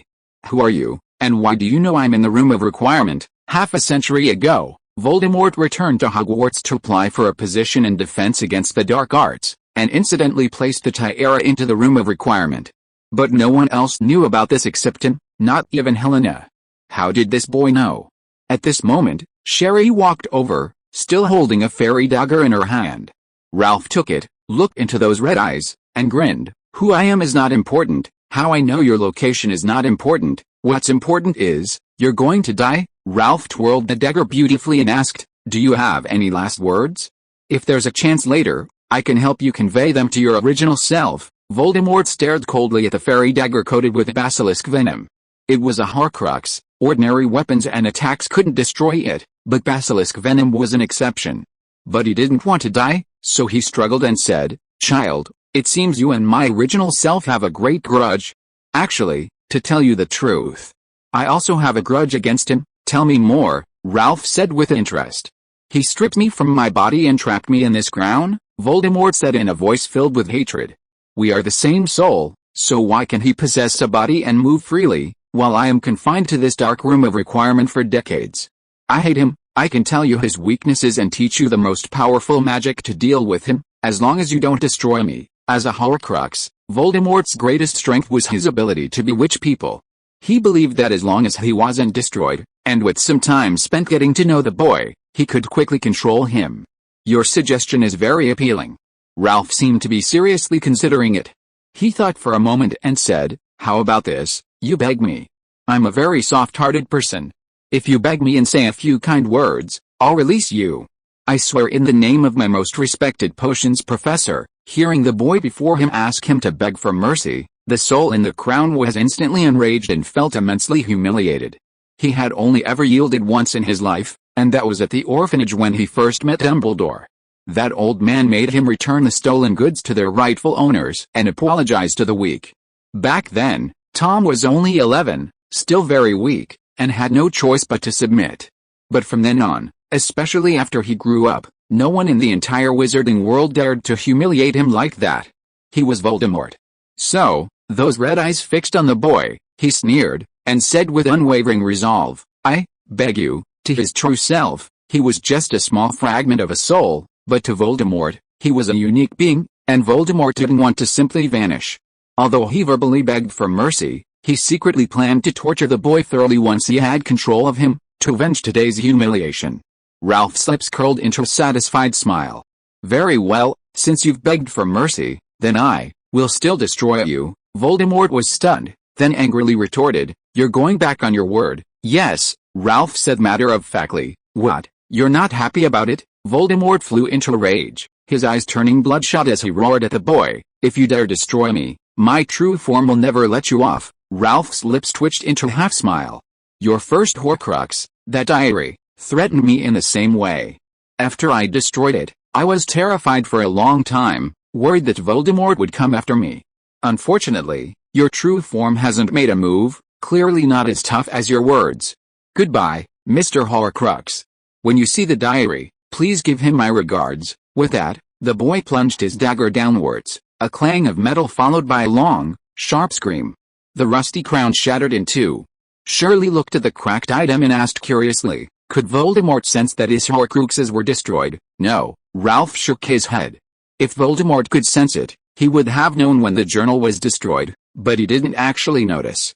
He split his soul too many times over a long period, making it difficult for him to sense the condition of the Horcruxes. Too many soul splits, Shirley said sharply. Did Voldemort create many Horcruxes? Yes, Ralph nodded. Besides Harry's half-Horcrux, Voldemort created 5 other Horcruxes, of which the journal and diadem had already been destroyed. The Slytherin pendant and ring were easy to find, only the Hufflepuff cup was the most troublesome. Ralph needed to speed things up. Sherry put the 2 crowns back into the box. The boy, watching the girl with the ponytail's retreating figure, suddenly frowned and said, "Sherry, is your leg injured? I noticed your right foot seems a little weak when you walk." "I twisted it yesterday," Sherry said, turning her head. "I've already applied an ice pack and some blood-circulating potion. It's fine now. I can heal you in a few seconds with my healing hand," Ralph urged.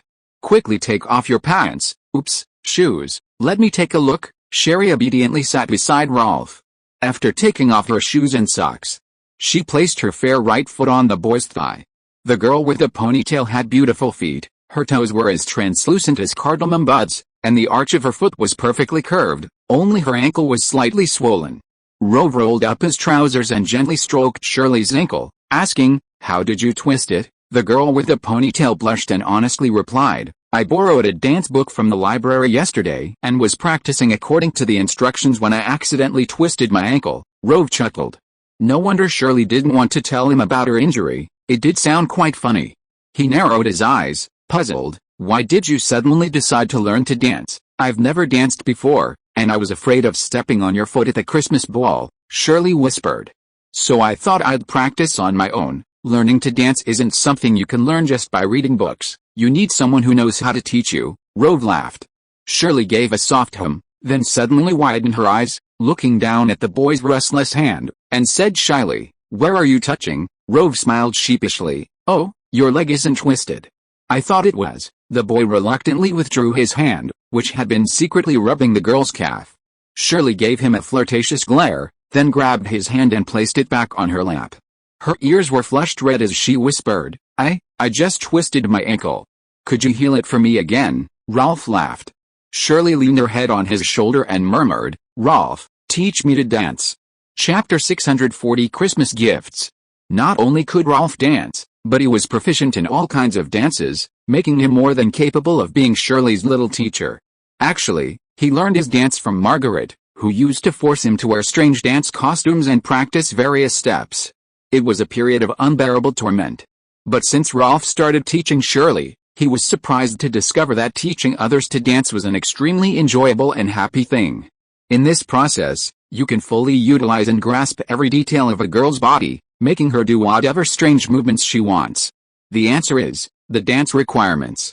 Ralph had also taught Shirley swordsmanship before, but compared to that, swordsmanship only involved mastering a girl's hands and correcting her grip. It was a completely different level of enjoyment.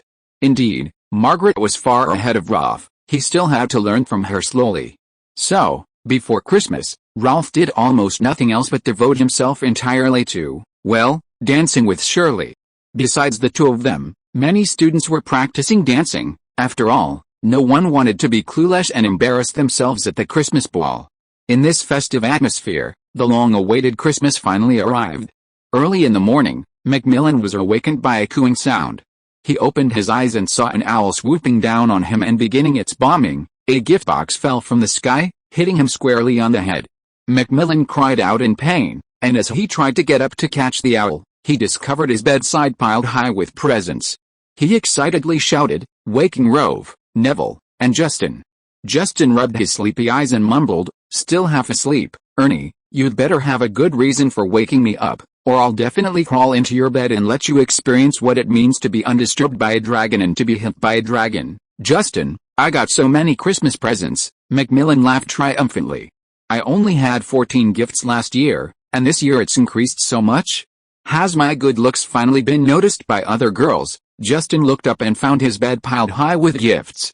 He picked up a gift box, glanced at the label by the fireplace, and read, "For my dearest Ro." "Oh, bro, you might be disappointed," Justin chuckled. "They're all Rove's gifts." "What?" Macmillan exclaimed in surprise. He quickly picked up a box, glanced at the label, and sure enough, Rove's name was on it. He picked up other gift boxes, most of them for Rove, and the only gift for him was from Justin. Used underwear.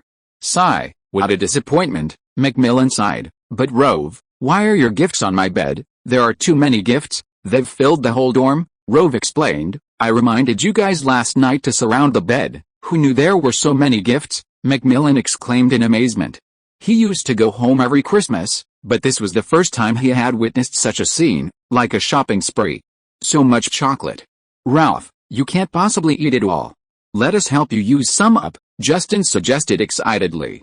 Sure, Ralph sat up and smiled, but you'd better take it with the antidote. The room was piled high with gifts, yet owls kept flying in through the windows. They stopped sleeping and began cleaning up the junk. To Ralph, the chocolates and candies that might have been laced with love potions were indeed junk, not even worth selling at a low price to Honeydukes. Ralph quickly found Dumbledore's gift. The headmaster's gifts were always valuable and interesting, and this year was no exception, a precious book of phoenixes. The cover had a lock, and the raised part featured a cute picture of Fawkes the Phoenix. This kind of book was an alchemical artifact, similar in function to a two-way mirror, allowing for long-distance communication. More importantly, it could connect many people. Dumbledore had used it to build an international network to fight Grindelwald. Ralph had seen a similar book of phoenixes in Newt's trunk before, and now he had one too.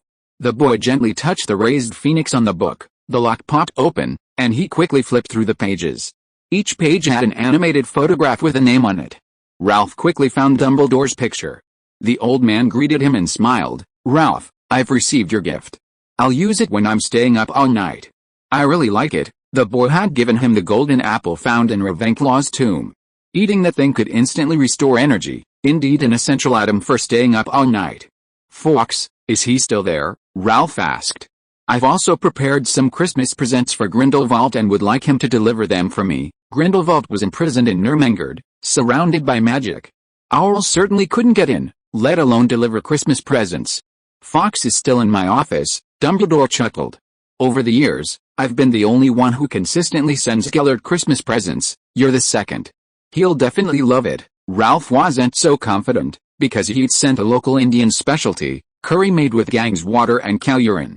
That Indian curry was a summer gift from Paddle to Ralph at the start of the school year, but unfortunately, he, like a wild boar, couldn't stomach fine food. Such good things should, of course, be given to someone who could appreciate them. Like Grindelwald, who had spent the summer feeding Ralph elk, earthworms, and beetles, presumably, he'd also appreciate clean and hygienic curry. Ralph also made some curry and sent it to Snape and Aberforth.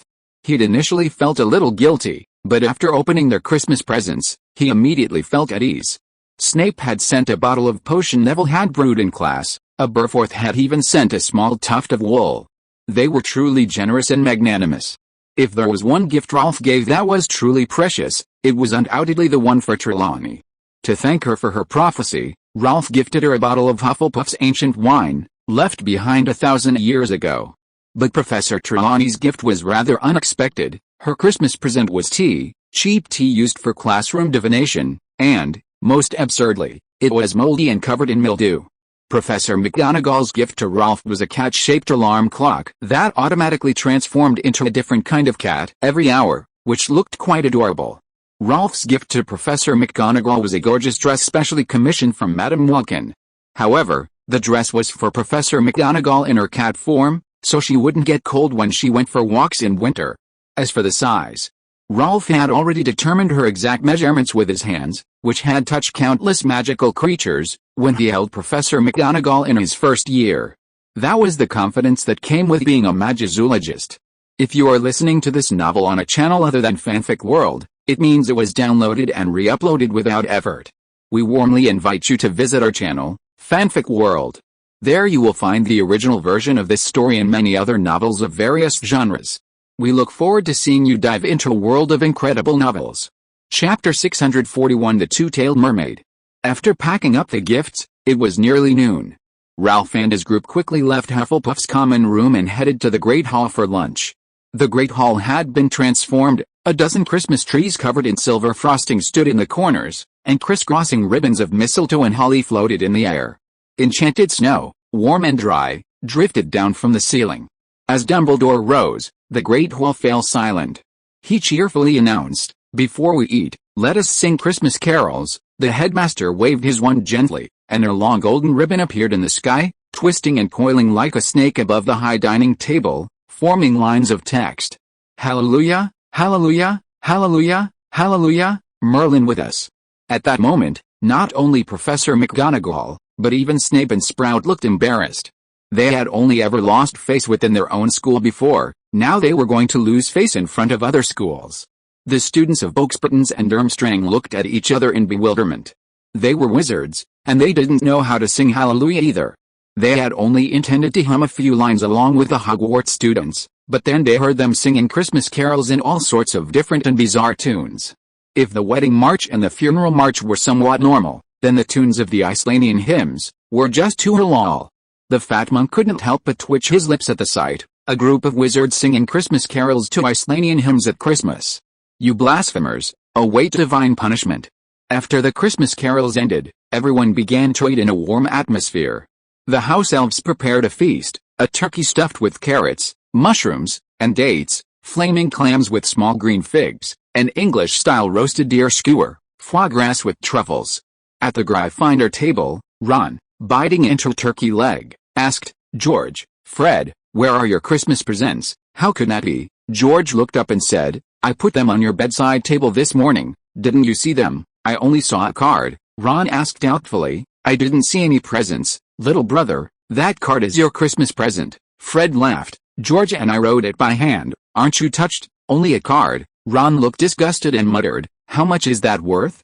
"Didn't I say last time that I wanted frog egg soap from Zonko's joke shop for my Christmas present?" "Okay, give us 1 gallon and 9 cimeters, and I'll bring you frog egg soap right away." George held out his hand. "Since you're my brother, I won't charge you a delivery fee. Pay up." "I don't have any money." "Then we can't help you." Fred shrugged. "I'm your own brother, why can't you pay for me?" Ron said matter-of-factly.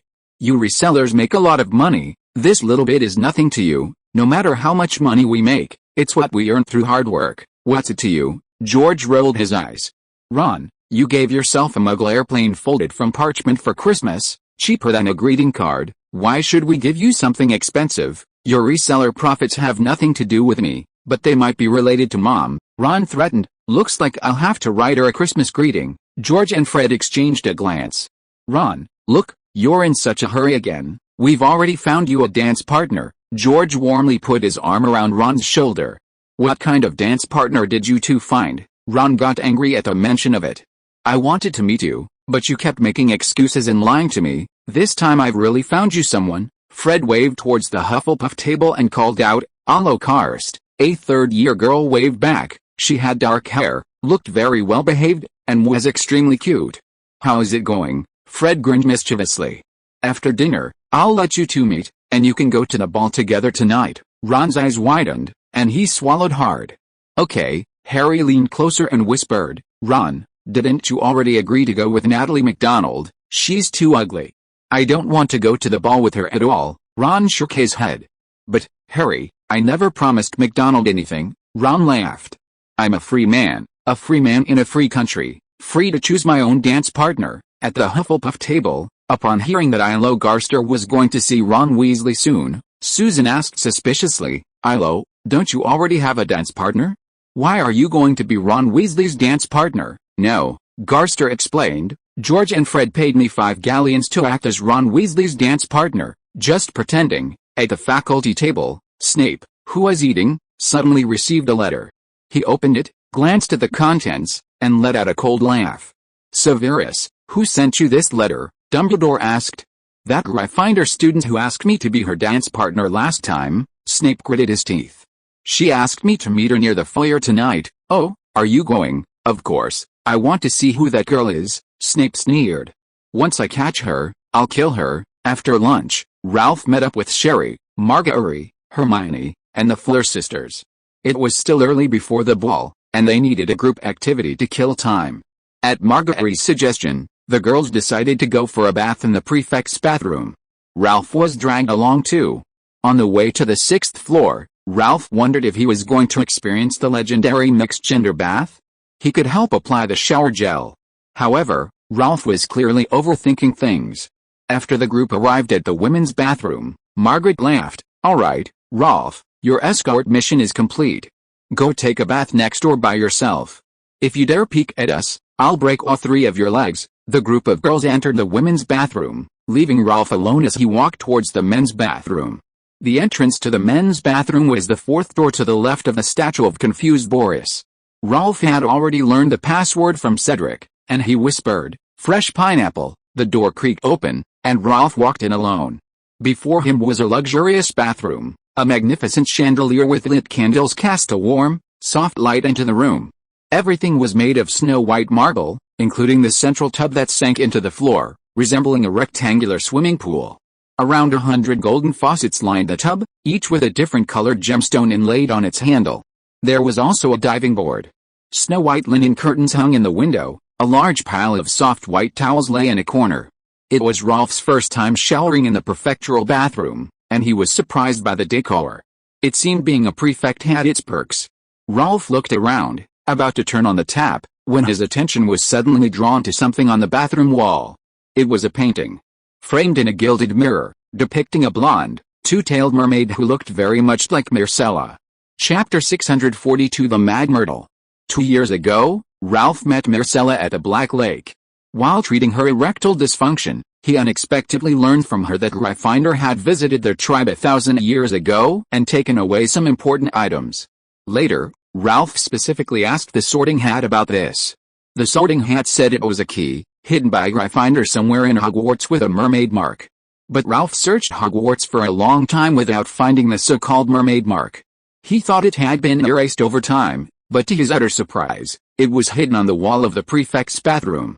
Rolf excitedly walked to the wall and carefully gazed at the mermaid in the picture frame. She was sleeping soundly on a rock, her two golden tails gently slapping the water, her long, beautiful hair brushing against her face, trembling slightly with each breath.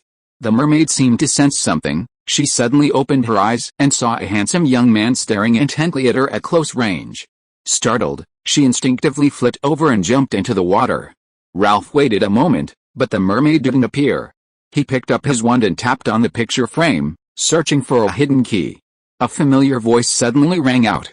She ran to the girls' bathroom next door. Rolf turned and saw a female ghost, beaming, sitting with her legs crossed on a faucet, staring at him. Myrtle, Rolf raised an eyebrow. What are you doing here? I'm here to check on the prefect's health, Myrtle said shyly. I've studied a little bit of medical care before. Only male prefects, right? No, female prefects too, Myrtle said happily. Especially those girls with small breasts, overweight figures, and acne-covered faces, they all need my checkup and encouragement. Rolf rolled his eyes. Myrtle herself wasn't pretty and was often ridiculed by peeves. She would turn around and find girls even uglier than herself to encourage. She knew how to retaliate. Myrtle winked at the boy from behind her thick glasses. Rov, you haven't seen me in a long time. My bathroom has always been open for you. Fourth-year studies are very busy. Rov casually made up an excuse.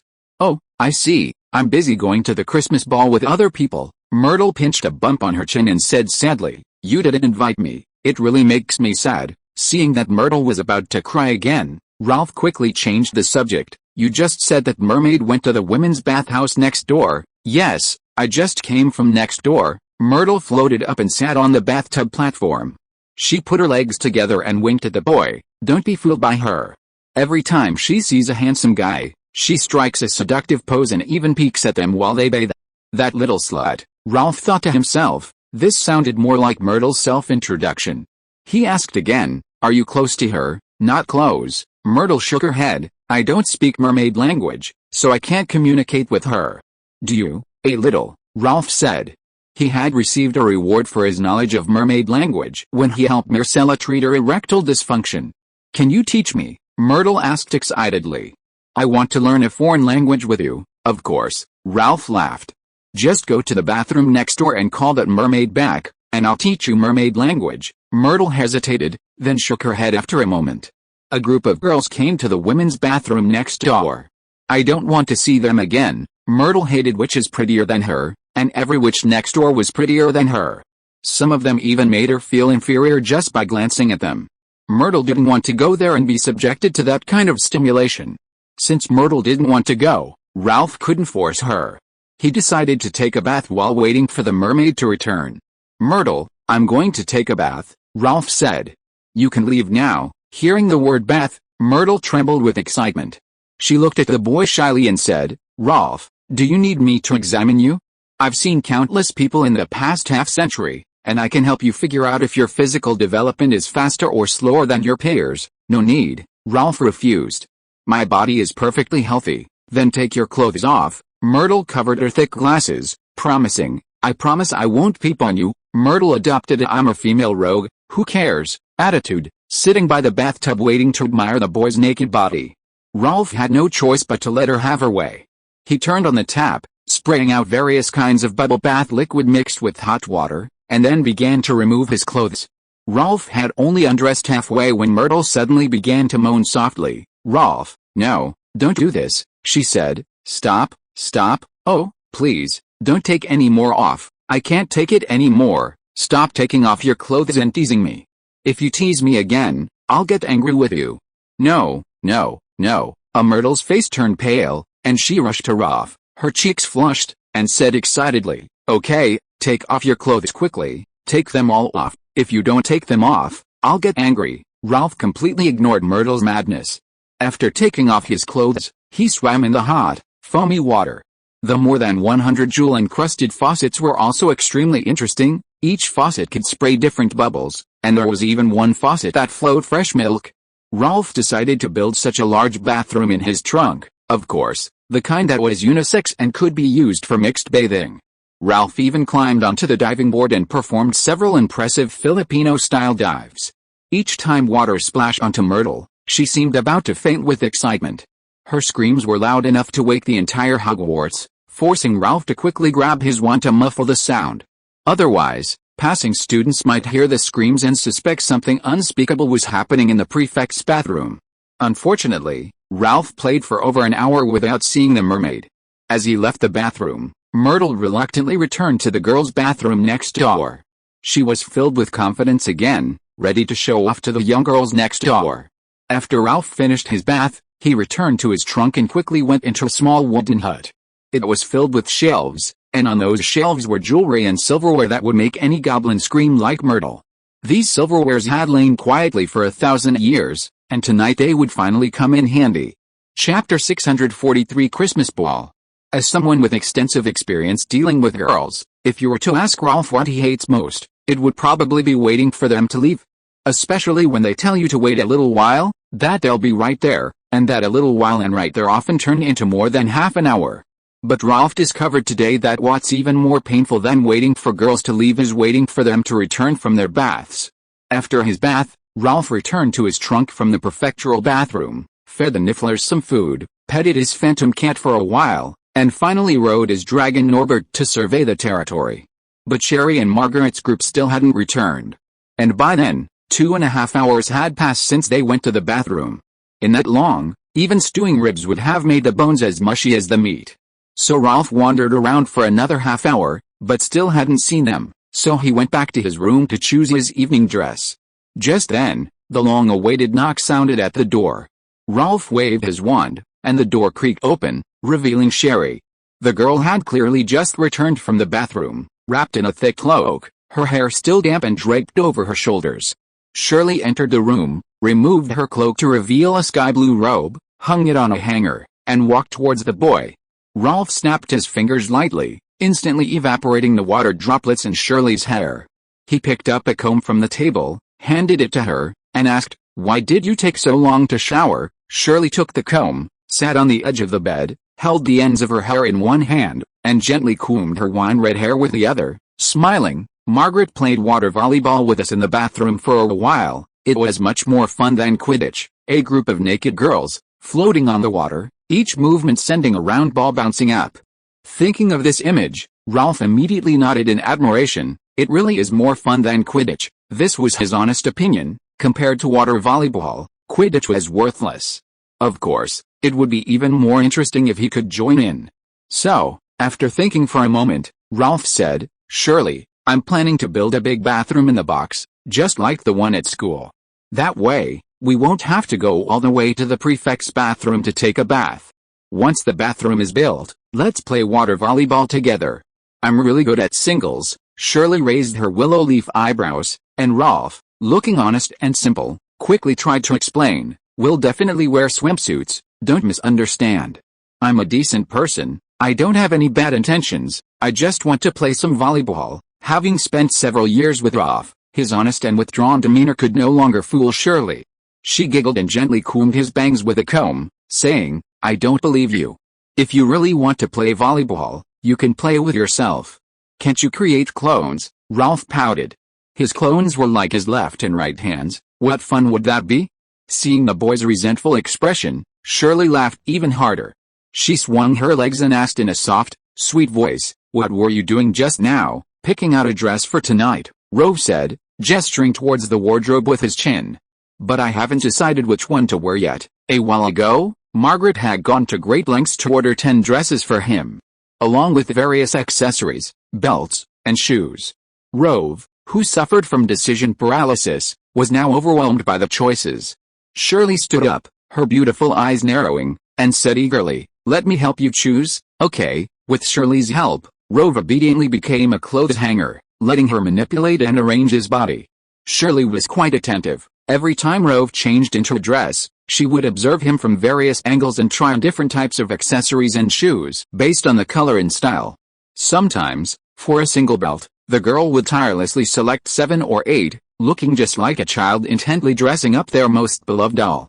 Ralph gazed at Shirley, watching her sometimes frown, sometimes seem lost in thought, sometimes beam with joy, sometimes dazed, a slight smile playing on his lips. After trying on a whole array of clothes, the final choice for the young man was a white silk tuxedo with gold embroidery, its shoulders adorned with numerous rubies and intricate gold decorations. Shirley helped Ralph tighten the silver belt made of gold roses, straightened his collar, and led him to a full-length mirror with a rosewood base. Shirley gazed at the young man in the mirror, her eyes filled with adoration, and murmured, "So handsome." Ralph also thought it looked good, but it was too flamboyant and ostentatious, like a peacock displaying its plumage, not fitting his usual understated style. However, since Shirley had chosen a dress, he nodded and said, "This is it." The girl laughed joyfully. "Let me take another look at your jewelry." "No rush," Ralph said softly. "I have something to give you." "What is it?" "Close your eyes first." Shirley obediently hummed in agreement and closed her eyes. She quickly felt a warm hand placed on her neck, pointing towards her collar, reaching down. The girl's mind went blank, her body tense instantly, and her breathing became rapid. Was Ralph going to slip his hand under her collar and grope her private parts? Since that confession at the convent, Shirley and Ralph had been intimate many times, but never to this extent. However, Shirley did not struggle or resist, nor did she open her eyes. Her eyelashes trembled, still showing her extreme tension. Fortunately, Ralph did not do that. He simply used his fingers to gently reach down and hook the silver pendant she had worn since childhood around her neck. Shirley could feel Ralph take off the pendant and hang something new around her neck, and it was very heavy. Ralph's voice finally rang in her ears. He said softly, "All right, open your eyes." Shirley immediately opened her eyes and looked at herself in the interview mirror. She was stunned. Around her neck hung a necklace, but it wasn't an ordinary necklace. It was made of dozens of gold beads strung together, each bead set with 10 pearls. The top of the necklace had a gold clasp, with a large, deep blue gemstone set in the center of the clasp, surrounded by a dozen or so small diamonds. On each side was a square gold ornament set with lapis lazuli. The bottom round gold ornament was set with rubies, emeralds, and aquamarines, and on each side was a diamond shaped in a ring-shaped gold ornament, each set with 2 pear-shaped diamonds, as big as pigeon eggs. Chapter 644 Christmas Ball. Women of all ages may have their love for jewelry increase or decrease, but it will never disappear, that's undeniable. However, this also brings a problem. The more luxurious the jewelry, the harder it is for an ordinary girl to pull it off. When one's temperament and appearance don't match it, it often gives off a vulgar, nouveau riche vibe. Or, the wearer is overshadowed, making everyone's attention focused on the jewelry. This is similar to solid color clothing. Black and white are fine, but if you encounter garish colors like red and green, even the best style can easily make you look like a country bumpkin if you don't suit the wearer. Shirley, of course, didn't have this problem. She was already extremely beautiful, and wearing that gorgeous gemstone necklace added to her elegance, making her even more stunning. The girl stood in front of the dressing mirror, gazing at the gemstones around her neck, and exclaimed, "This necklace is so beautiful." "Yes, it really is very beautiful," Rove said, his gaze fixed intently on the graceful young woman, as if admiring something exquisite. "Its name is the Nadja treasure, a piece of jewelry personally crafted by King Legnagai." "The Nadja treasure," Shirley murmured, then turned and asked, "It must be very expensive, right?" The boy replied nonchalantly, "It's all right, not that expensive, Ralph spoke casually, and in truth, he really was. When he went to the Kingdom of Nagia to buy things, he was spending Professor Hufflepuff's gold, not his own money, so of course he didn't feel the pinch when he spent it lavishly. As for whether Professor Hufflepuff felt the pinch, Ralph wasn't sure, but when she received his astronomical IOU, her hand seemed to tremble slightly. As for Sherry, although Ralph said it wasn't expensive, she couldn't take it seriously and accept it without a second thought. She was no longer the ignorant girl who had just entered Hogwarts, so clueless that she didn't even know how to use the magical well. Her judgment was naturally much better now. Not to mention the entire necklace, just the enormous sapphire on it was already priceless. This necklace was personally crafted by the fairy king Legnakai, who is the most outstanding blacksmith of that era. It's no exaggeration to say that this necklace is priceless. Ralph seemed to know what the girl was thinking. He smiled and asked, "Shirley, do you know what I was thinking when I first saw this necklace?" Shirley paused, then shook her head. "I don't know. I was standing on the pyramid, watching the sunset cast a crimson glow on the gemstones, like the color of your ponytail, and then I thought of you." Ralph reached out and gently tucked a strand of her white and red hair behind her ear, smiling. "I was thinking how beautiful you would look wearing it in the sunset, so I told myself." Ralph gently stroked the gemstones around Shirley's neck, softly saying, "I will definitely go back and put this necklace on you myself, to see if it's as beautiful as I imagine." Ralph flicked her smooth forehead with his finger, saying, "So, you can't refuse this longing from 1,000 years ago?" At that moment, Shirley gazed at Ralph intently. Suddenly, she raised her fair neck, smiled sweetly, and asked, "Am I beautiful?" Ralph smiled brightly and said gently, "So beautiful, that's good." Shirley reached out and cupped Ralph's face, looking into his eyes, which were filled with love, and said, "I accept your affection." She kissed his lips. Just as the two were at the height of their passion, the door suddenly opened. Margaret swaggered into the room and saw the scene. Seeing Margaret enter, Shirley quickly released the boy. Ralph licked his lips, still wanting more, and sighed, "Margaret, remember to knock next time." "Sorry, my mistake." Margaret whistled with interest and said with a mischievous smile, "But you two can continue, just pretend I'm not here." "Where do we go from here?" Ralph rolled his eyes at Margaret, while Shirley's pretty face flushed red, her delicate skin seemingly dripping with moisture. Seeing that the two weren't going to continue, Margaret, who had been eager to observe them up close, was somewhat disappointed. "Margaret, what do you want?" asked Ralph. "I didn't come to see you," Margaret said softly. "I came to see Sherry. She asked me to teach her how to do hair in the bathroom, but I couldn't find her when I got back, so I came to your room to check." "Oh, I forgot." Sherry stuck out her tongue and hurried to Margaret. Ralph asked reluctantly, "How long will it take you to get ready?" "Just a little while," Margaret blinked. Ralph raised an eyebrow, very suspiciously. "How long is a little while?" "About 2 or 3 hours." In the Gryffindor Tower, Harry, Ron, Seamus, and Dean were in their dormitory, changing into their gowns. Everyone else seemed quite happy, except for Ron, who was in a terrible mood. He stared at himself in the long mirror in the corner, a look of horror on his face. Harry hesitated for a moment before asking, "Ron, did you mix it up and bring Ginny's dress?" In fact, not only Harry had this suspicion, but everyone else thought so too. There was no way around it. Ron's dress looked so much like a skirt, even with lace and patterns on the cuffs and hem. "It's definitely not Ginny's. She couldn't possibly wear something this big," Ron said, looking distressed. "You're not planning to wear it to the ball, are you?" Seamus asked. "What should we do?" Ron said dejectedly. "Maybe we can use a cutting charm to cut off the wrinkles and lace," Dean suggested. "That would be much better." Ron agreed with Dean's idea, and the four of them began altering the dress. However, after a series of alterations, the lace was indeed gone, but the collar and cuffs had a lot of frayed edges, and the sleeves were no longer the same length. Ron felt it would have been better not to alter it at all. Just then, George and Fred entered. George chuckled and asked, "Are you ready?" "We're going to the ballroom." Ron looked at the two of them, a puzzled expression on his face. They were both wearing new suits, which, while simple, were at least of normal style. "Why are your suits different from mine?" Ron asked. "Mom actually bought you new suits." "Of course not," George explained. "We bought them with the money we earned ourselves through online shopping." "That's right." Fred looked at Ron's suit and laughed. "You don't really think we'd wear this to the ball, do you?" Even the ghoul in your room would be disgusted. Chapter 645 Christmas Ball. If you were to ask what sport best kills time and makes you lose track of time, the answer would undoubtedly be fishing. Of course, you could also call it feeding the fish. For most anglers, there's no real difference. So, while waiting for Shirley, Rove, itching to fish, grabbed his rod and headed to the lake. Compared to Black Lake, this small lake in his suitcase had been baited extensively, resulting in an alarmingly high fish density. He'd only been sitting for a minute when he suddenly reeled in a vase over a meter long. He removed the hook, tossed it into his basket, and started casting again. Rove quickly entered a fishing frenzy, tossing back any small fish weighing less than 20 pounds.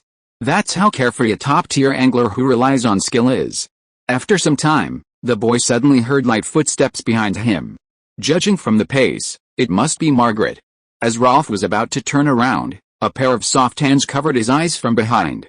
The person asked in a deliberately lowered voice, "Guess who I am?" Rolf's lips curled slightly. "Is there a reward if I guess right?" "What reward do you want?" "I want you." "Huh? I want you." Rolf paused, then smiled. "To play volleyball with me in the bathroom. How about that?" What if you guess wrong?" "If I guess wrong, I can do you a favor." Rolf grinned. Anything. Okay, you're Hermione." "Of course not. She's afraid of losing now and doesn't dare to bet with me anymore," Rolf said softly. Fleur's English has a strange accent. "Gabrielle's hands are too small." "It's you, Sherry." "Right, Sherry." Her identity exposed, released Rolf's eyes. She bent down, rested her pointed chin on the boy's shoulder, and said dejectedly, "Why didn't you guess Margaret?" "I deliberately imitated her footsteps and even sprayed some of her usual perfume on my palm." Rolf turned his head slightly, gently scratched her nose with his finger, and chuckled. "If Margaret had covered my eyes, she would have definitely put itching powder on her palms. Not be as gentle as you, asking guess who I am. Anyway, you lost." Rolf smiled smugly. "A bet is a bet. You have to play volleyball with me in the bathroom." Shirley blushed, and after a moment of silence, she whispered a soft in the boy's ear. At that moment, another fish took the bait, and judging by the force, it was a big one. But Rolf completely ignored the fishing rod.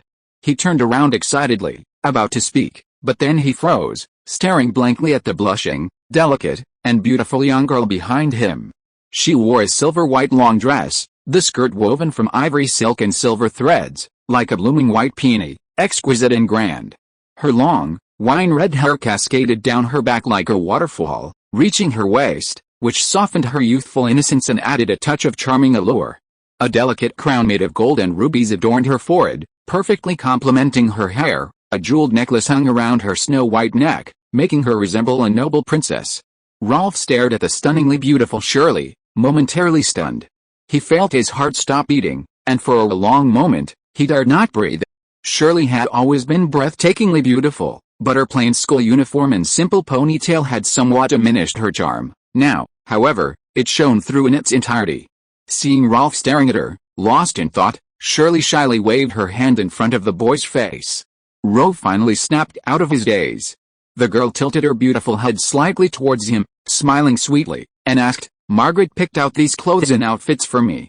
They shouldn't look bad, right?" "No." Rove stared intently at her, and said softly, "Shirley, you are the most beautiful woman I have ever seen." Shirley bit her lip, her long, bright eyes, both shy and alluring, suddenly exclaimed, "Rove, your fishing rod got pulled into the lake by a fish." "Damn fishing rod, let it go.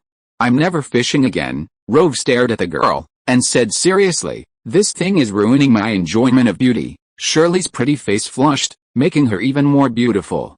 She stuck out her tongue and said softly, "Margaret is still waiting for us, then let's go." Rove extended his arm, and Shirley gently took his hand. The two walked side by side into the distance. Inside the foyer, a large group of students had already gathered, pacing back and forth, waiting for 8 o'clock when the great hall doors would open. Some students, wanting to meet their dance partners from other houses, squeezed through the crowd, searching for their targets. Harry, too, looked around in the crowd, searching for his dance partner, Parvati Petty. Ron's invitation to Fleur, which was publicly ignored and became the laughingstock of everyone. This incident greatly affected Harry, making him decide to stop trying to poach Diggory's partners, lest he become the clown as well. He had originally wanted to listen to Ron and invite his sister Ginny, but unfortunately, Ginny thought no one would invite her, as she had already made plans to travel to London with Luna for Christmas. Not far away, Hermione stood alone in the crowd, waiting for her dance partner.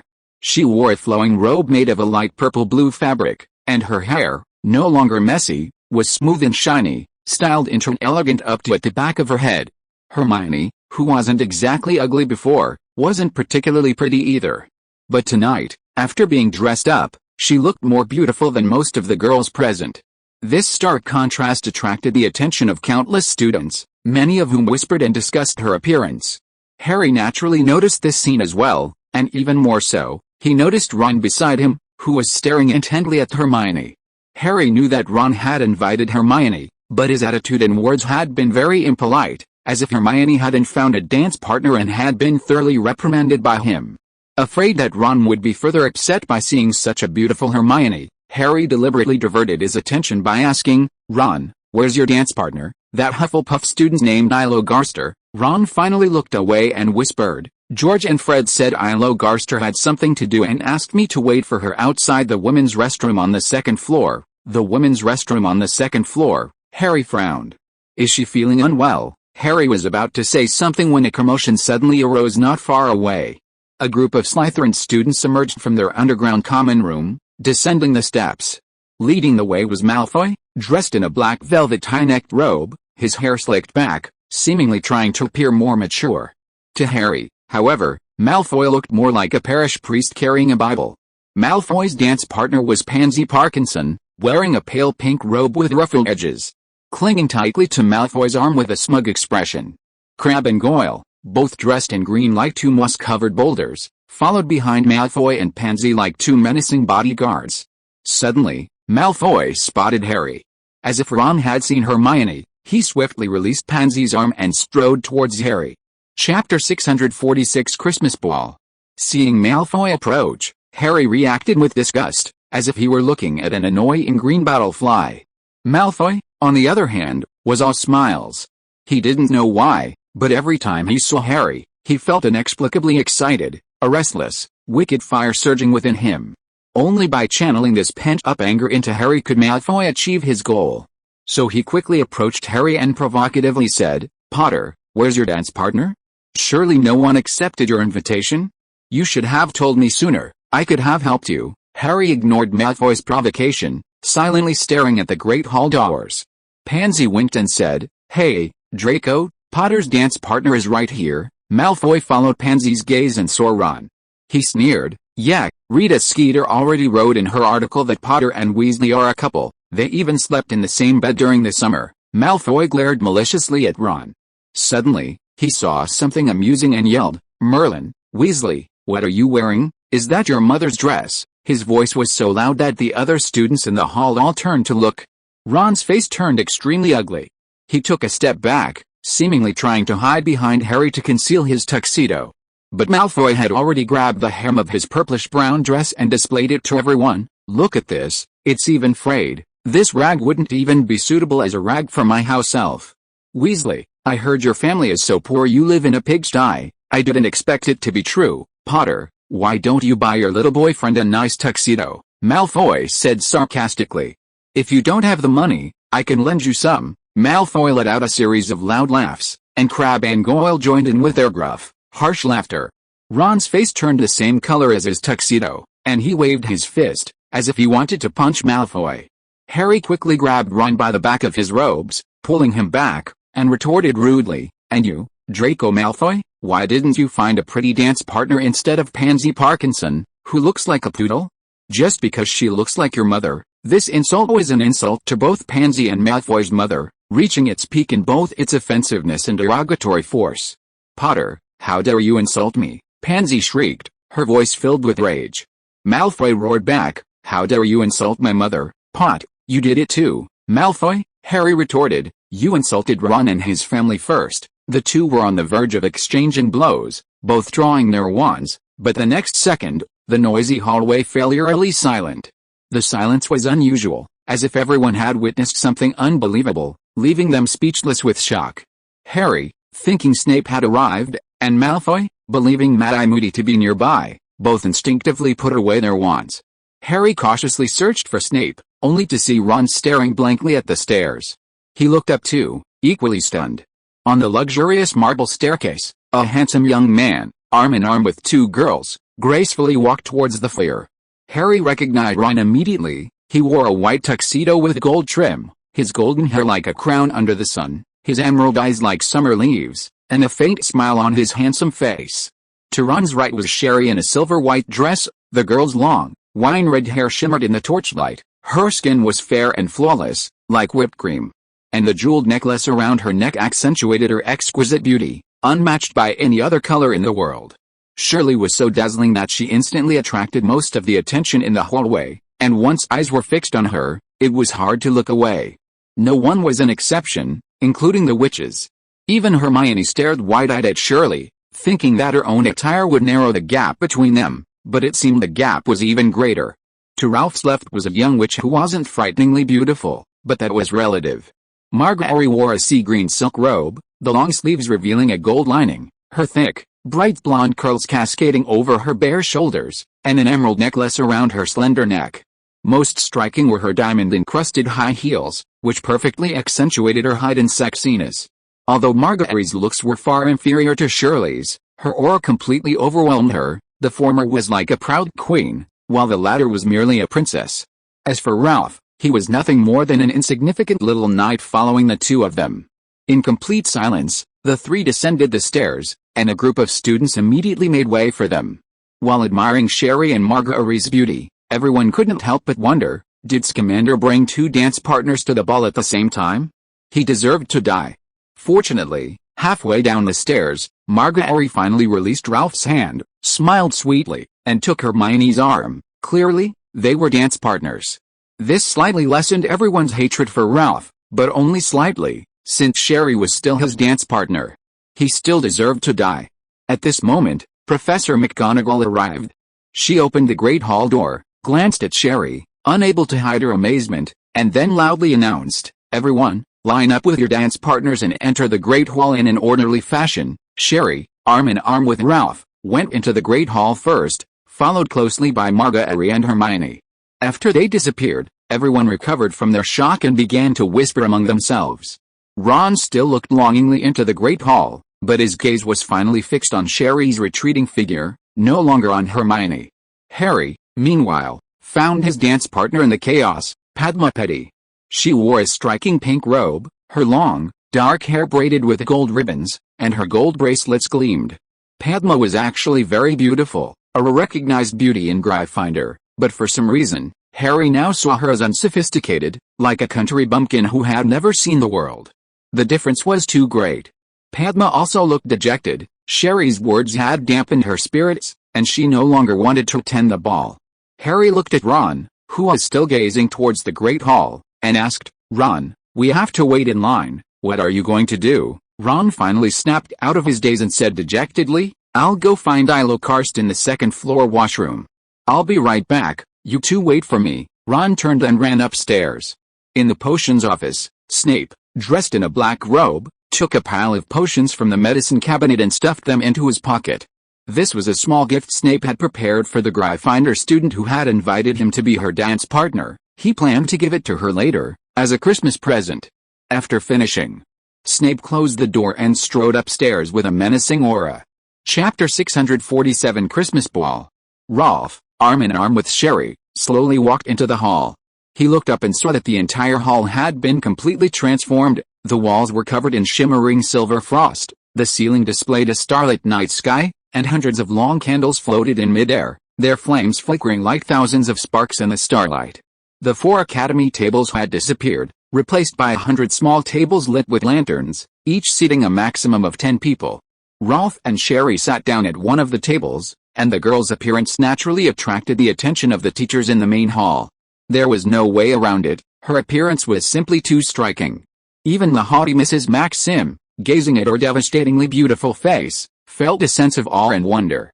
No wonder Ralph looked down on Fleur, the half-vessel. Before meeting Sherry, Maxim thought Fleur was the most beautiful girl in all the magic schools, without a doubt. After meeting Sherry, she still felt they were equally beautiful. But now it seems that Fleur and Sherry are vastly different. It's just that the girl never bothered with dressing up before. Of course, Maxim is more curious about Sherry's parents. To give birth to a child with such beauty, they must be very good-looking themselves, right? Professor Flitwick glanced at Sherry. He thought that Lady Grey, who was rumored to have inherited Rowena Ravenclaw's beauty, could rival her. Unfortunately, Helena was dead after all, and now she was just a ghost. Dumbledore's attention was more focused on Ralph. He poured himself a glass of wine, sipping it as he reminisced about the past, finally concluding that young Gellert was much better looking. Ludo Bagman, on the other hand, was attracted by the crown on Sherry's head. After observing it for a moment, he said uncertainly, "That crown that the female student is wearing seems to be made of goblin gold. More accurately, it's made of medieval goblin gold." An old voice rang out. The teachers at the faculty dining table all turned to look at Octavia Acus. This man, who became the new director of international cooperation after Crouch's arrest, now, like Ludo, is in charge of matters related to the Triwizard Tournament. "How did you know, Octavie?" Ludo asked curiously. "From the patterns on the crown," Octaviacus explained. "Look, the feather and deer patterns, typical goblin style from the 9th to the late 10th century. So, that crown is at least 1,000 years old," Ludo exclaimed in astonishment. "Goblin jewelry is already expensive, but 1,000-year-old antique is priceless." He remembered that not long ago in Nocturne Alley, a 15th-century goblin ring was auctioned, far less valuable than this crown, yet it sold for 20,000 galleons. "The crown is nothing, the real treasure is the necklace that little girl is wearing," Octaviacus said, narrowing his eyes. "It could buy half the shops in Diagon Alley." "Really?" Ludo asked incredulously. "Of course it's real," said Octavianacus. "If I'm not mistaken, it's a work by King Legnagai." "King Legnagai?" Professor Flitwick frowned. "The Goblin King who forged the Gryffindor sword?" "Yes," Octavianacus nodded expressionlessly. Maxim was also stunned. She knew Sherry was an orphan and couldn't afford such a necklace, so the source could only be Ralph.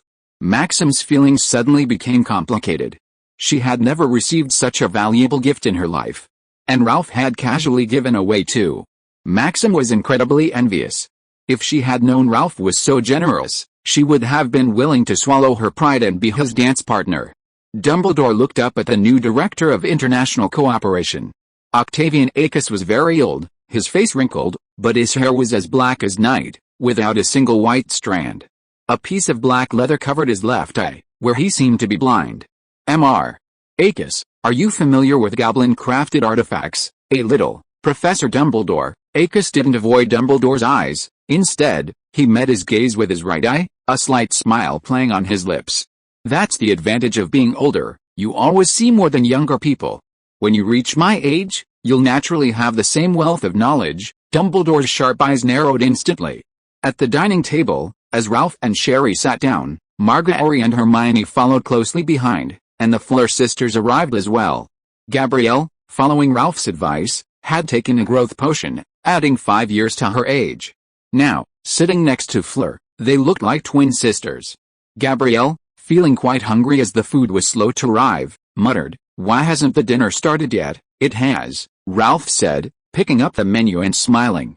"What would you like to eat?" Gabrielle tilted her head and leaned closer, pointing to the menu.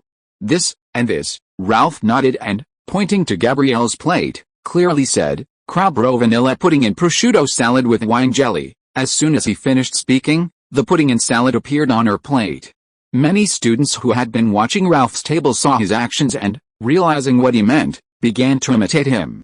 The entire auditorium became lively. In the second-floor restroom, Ron was anxiously waiting for Ilokarst, but she hadn't appeared, making him uneasy and irritable. Had he been stood up?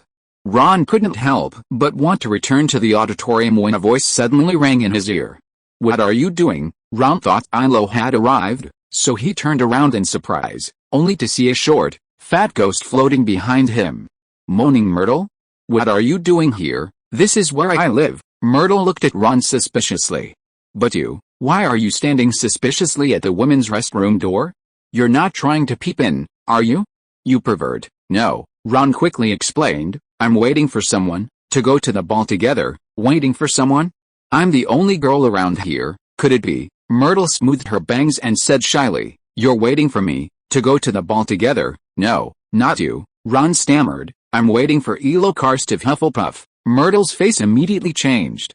She silently wept for a moment, then, as if gathering her strength, suddenly shouted, "Ron Weasley, you pervert," peeping at me in the women's restroom. Ron didn't pay much attention. Everyone was in the Great Hall and should hear Myrtle. "Myrtle, don't waste your energy. You said yourself there's no one around. Even if you shout your lungs out, no one will listen." But the next second, a lazy voice rang out. "Is that so, Weasley?" Ron froze. He turned around and saw Snape standing at the end of the corridor. His hands and feet turned cold, and he stammered, "Professor, I didn't go to the women's restroom to spy on Myrtle. I was just waiting for my dance partner." Snape raised an eyebrow, his smile widening. "I know, of course I wouldn't misunderstand you. Are you sure you're waiting for your dance partner?" Ron seemed a little surprised that Snape was actually speaking up for him, but he didn't think too much about it and directly affirmed, "Yes, I'm waiting for my dance partner. Isn't that a coincidence?" A cold smile appeared on Snape's lips. "I'm also waiting for my dance partner here. Weasley, do you think we might be waiting for each other?" If you are listening to this novel on a channel other than Fanfic World, it means it was downloaded and re-uploaded without effort. We warmly invite you to visit our channel, Fanfic World. There you will find the original version of this story and many other novels of various genres. We look forward to seeing you dive into a world of incredible novels. Chapter 648 Christmas Ball. In the past, Hogwarts dinners were all about displaying the food on the tables, like a buffet, allowing students to choose and eat as they pleased. The advantage, of course, was that the dishes were readily available. The disadvantage was the limited selection. This might sound counterintuitive, but it's true. Most students would only choose food near their seats and wouldn't get up and run from one end of the table to the other just for a particular dish. Now, with a menu system, autonomy and the range of choices have greatly expanded. However, the drawback is also obvious: the dish names are highly deceptive. Ralph couldn't believe that white goose landing on the sandbank had nothing to do with geese. It was just a large plate of tofu with salt. He couldn't understand why Azure Dragon lying in the Black Lake contained not a single piece of dragon meat, not even minced meat, but instead a large plate of sliced cucumbers. One can only say, the dish names are for reference only. Please refer to the actual product. Of course, some dishes had names that were self-explanatory: banana stewed with watermelon, matcha rat sauce-drenched catfish, pineapple fried venomous tentacles, cold mandrake salad, and biting kale salad. Just looking at the names made Ralph lose his appetite. These two were alright. The truly unpleasant ones were those with elegant names that were actually culinary disasters, truly impossible to avoid. Gabrielle wanted to order a mermaid feast because she had seen the two-tailed mermaid Marcella on the Mayflower that summer and thought all mermaids were that beautiful. But Ralph remembered the ugly mermaids in the Black Lake, who looked like they had grown up drinking nuclear wastewater, and quickly stopped her naivety. Sitting at the table, Harry didn't have much of an appetite. He kept looking towards the Great Hall entrance, wondering to himself, Ron said he was looking for a dance partner. Where did he go? Even Professor McGonagall came over. She said sternly, "Potter, all the champions need to lead the dance later." "Where's Ron Weasley?" Ron went to the women's restroom on the west side of the second floor to wait for his dance partner, Harry said. The women's restroom on the west side. Professor McGonagall frowned. "Is Weasley's dance partner Myrtle? This kid wouldn't beat it into such a big occasion tonight, would he? He'd rather have Potter as his dance partner than a ghost, right?" "No, it's not Myrtle," Harry quickly said. "It's Elocharst from Hufflepuff." "Nonsense," Professor McGonagall said sternly, pointing to a table in the distance. "Isn't Elocharst sitting over there? Where is Weasley waiting for her?" Harry turned and saw Elocharst, and there was a boy beside her, clearly her dance partner. "What's going on?" Harry asked, puzzled. Just then, a terrified, chilling, desperate, and agonizing scream suddenly rang out from upstairs, and everyone looked up in confusion. The sound was so familiar, Harry recognized it instantly as Ron's scream. Harry was about to run out when Professor McGonagall pressed his shoulder, saying sternly, "Potter, you stay here, I'll go check." Professor McGonagall said she was going to check, but she didn't return until the end of the banquet, suggesting the matter was serious. As the banquet ended, Dumbledore stood up, waved his wand, and all the tables flew to the wall, leaving a large open space in the middle.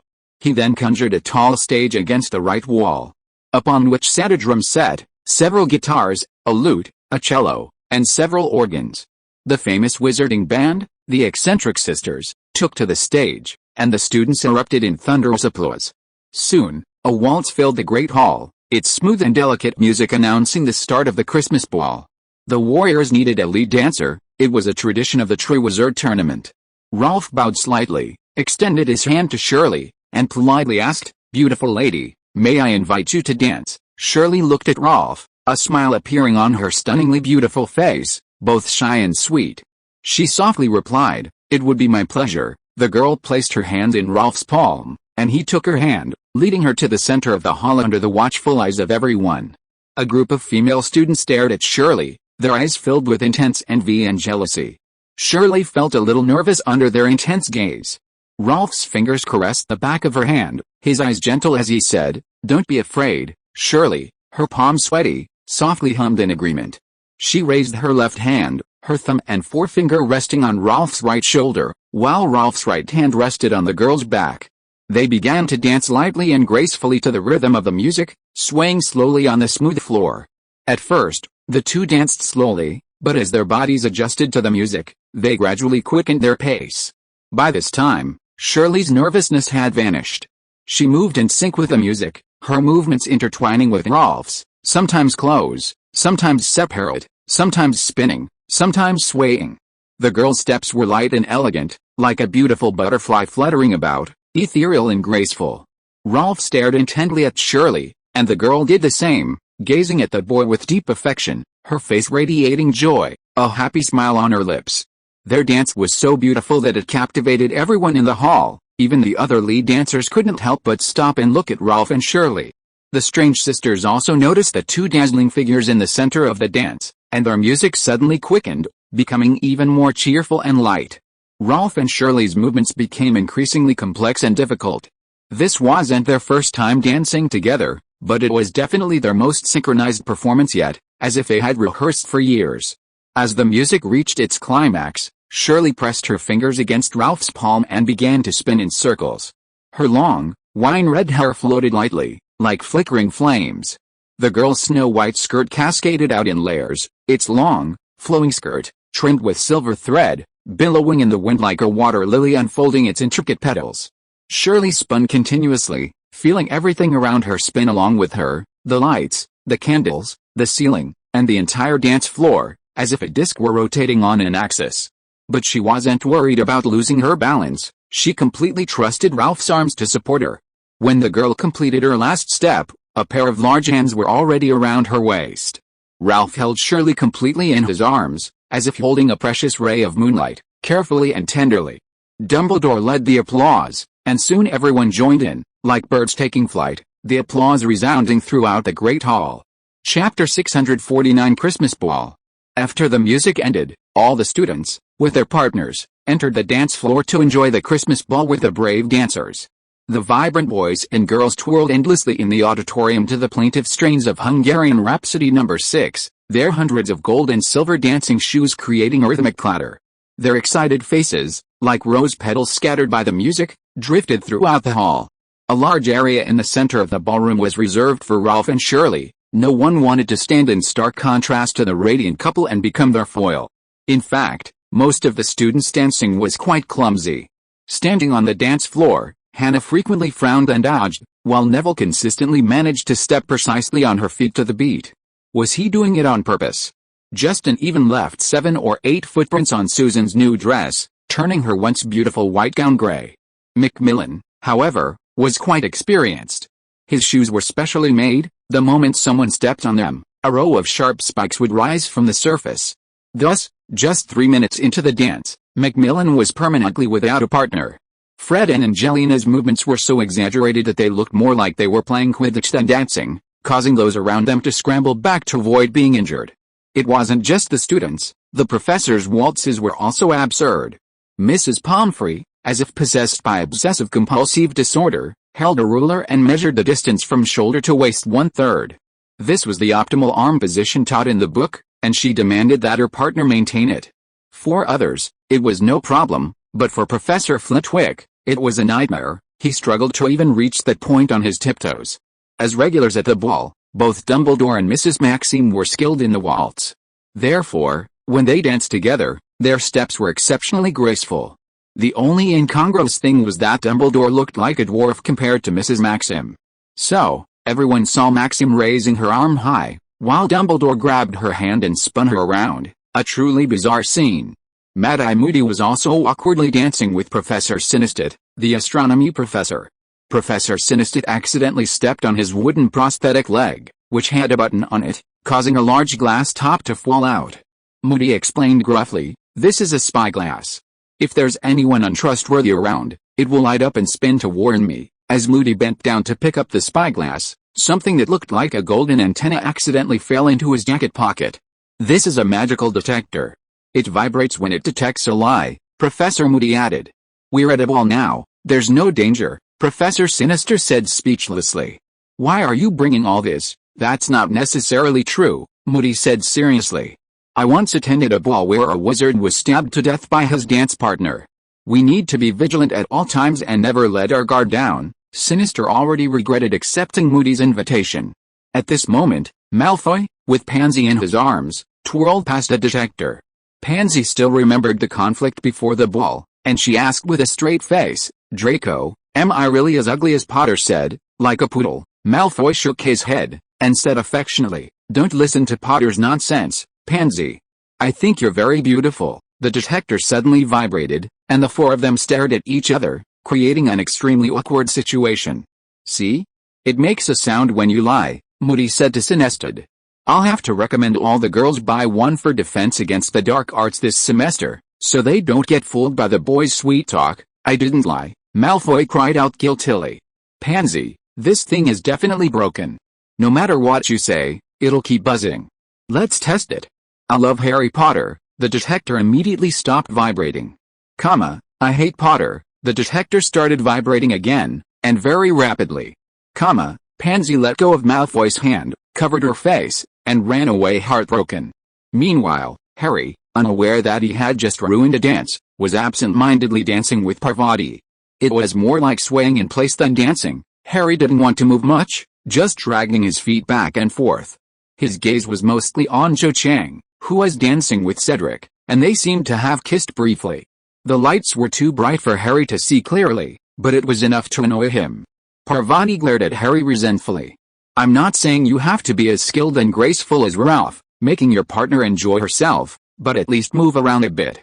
Don't be such a cold, lifeless block of wood." "Fine, you look at Cho Chang, and I'll look at Ralph. Let's hurt each other." Not only Padma, but many female students were watching Ralph while dancing, fantasizing that he was their dance partner.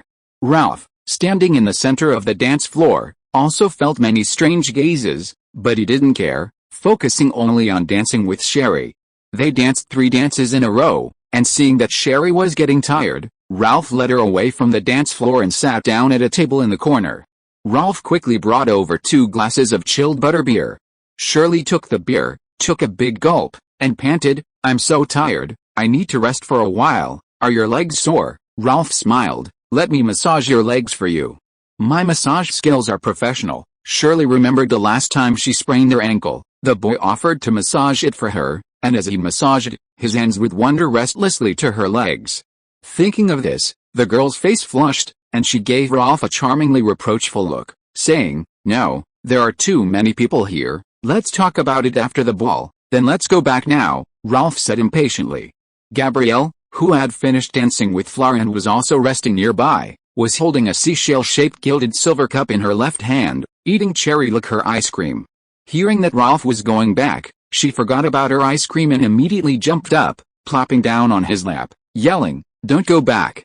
You two are done, it's my turn." Seeing Ralph's face suddenly contort in pain, Gabrielle shifted her position to a more comfortable spot and asked with concern, "Ralph, what's wrong?" "Gabrielle," Ralph gritted his teeth, "you're not a 9-year-old anymore, you're 14, and you're so much heavier than before. Can you stop sitting on my lap? You're about to break my 2 legs." Chapter 650 Christmas Ball. When Gabrielle pulled Ralph back to the dance floor, the eccentric sisters were already playing Ravel's The Peacock Dance for the Departed Princess. Ralph, with his arm around Gabrielle's waist, danced along, his steps making a crunching sound on the smooth floor, enjoying the music from the guitar, double bass, accordion, and banjo. Gabrielle's arm was on Rolf's shoulder, and she whispered, "Rolf, does your leg still hurt? If it does, I'll massage it for you. I'm a very good massage therapist." Rolf suddenly remembered that Gabrielle had accidentally broken two of the legs of a tough-skinned eight-eyed spider while learning to collect spider bristles from him. Thinking of this, Rolf quickly shook his head and said, "It's okay, my leg doesn't hurt anymore." Gabrielle was quite disappointed at not being able to demonstrate her massage skills. She glanced at Sherry, who was still resting not far away, and asked, "Hey, Rolf, Sherry and I are the same age now. Who do you think is prettier?" This question was somewhat self-humiliating. Even though Gabrielle was a renowned beauty among the mixed-race villa, she was still quite a bit less striking than Sherry tonight. However, Rolf still answered with high emotional intelligence, "You're both beautiful, just with different focuses." "It's impossible to compare." Gabrielle gave a soft snort, clearly dissatisfied with Rolf's ambiguous answer. Meanwhile, while Rolf was away, several male students came to invite Sherry to dance. Gabrielle watched as Sherry coldly rejected each invitation, yet students continued to flock to her, forming a long queue. She sighed softly. "In just a few minutes, dozens of students have lined up. I've been sitting here for most of the day and haven't received this many invitations. Obviously, everyone thinks Sherry is prettier than me." Rolf thought Gabrielle was about to concede, but she changed the subject, saying, "Sherry might be a tiny bit prettier than me, but I have a huge advantage that she can't match no matter what." "What advantage?" Rolf asked curiously. "Height." Gabrielle grinned. "I just compared heights, and I'm half a head taller than Sherry." After taking the growth potion, Gabrielle's current physical age was 14, making her considerably taller than Sherry, who is the same age. "I'll definitely be about as tall as Margaret someday," Gabrielle said proudly. "I'll have long legs too." "That's great," Rolf laughed. "So," Gabrielle blinked, asking shyly, "Rolf, what kind of high heels do you like? Stilettos, cone heels, wedge heels, or platform heels?" Rolf was completely caught off guard by Gabrielle's whimsical train of thought. He asked in confusion, "Why did we suddenly switch to this topic?" "I'm just being prepared," Gabrielle said smugly. "If you're not as pretty as Sherry, you have to make the most of your other advantages, right? Don't you love long legs and high heels?" Rolf's lips twitched. He asked, "Who told you that?" "Margaret came to see you a few times, and I saw you sneaking glances at her legs and feet," Gabrielle said with an air of knowing all too well. She snorted, "I even asked Margaret herself. She said you're a leg and foot fetishist. When you were little, you even secretly touched her legs while she was sleeping. You still want to deny it?" Rolf gritted his teeth. Margaret always ruined his image. When did he ever like long legs? Okay, he did like them. Gabrielle wrapped her arms tightly around Rolf's shoulders. Her cheeks flushed as she fantasized about the future. "I'm younger than Shirley, and my legs are longer than hers. When I grow up, I'll wear heels over 10 centimeters high and flaunt my long legs in front of you every day," making her so jealous. Gabrielle, confident in her advantage, pulled Rolf into a graceful dance. Her dancing skills were indeed excellent. She was very flexible and could perform many difficult moves. Accompanied by the melodious sound of the guitar, the two glided lightly across the dance floor, quickly clearing a space around them, and exclamations of admiration could be heard from the crowd. Parvati, who had already returned to her table to rest, watched this scene intently. Her sister Padma came over and asked, "Sister, why aren't you dancing with Potter anymore?" "There's nothing to dance about," Parvati said, crossing her arms and legs. She glanced at Harry beside her and said with dissatisfaction, "Dancing with Harry's less fun than playing with a stick." "I'm going to ask Rolf to dance," Padma said. "Sister, do you want to come too? Isn't Rolf dancing on the dance floor with that Boxbuttons girl?" Parvati asked doubtfully. "They've only been dancing for a few minutes. How are you going to ask him?" "Let's start lining up now. Once he comes down, I can give him the invitation," Padma said, pointing to a spot not far away. "Look, there are already girls lining up over there. If we wait a little longer, the line will stretch all the way to the door." Parvati thought that since she had nothing else to do, she might as well try her luck. Maybe Rolf would accept her invitation. She turned to ask, "You don't mind, do you, Harry?" "What?" Harry said, watching Cho Chang and Cedric. "Oh, it's nothing. You can stay here and keep staring at other people's partners." "I'm leaving now," Parvati said, then happily went to queue up with her sister. This made Harry a little embarrassed.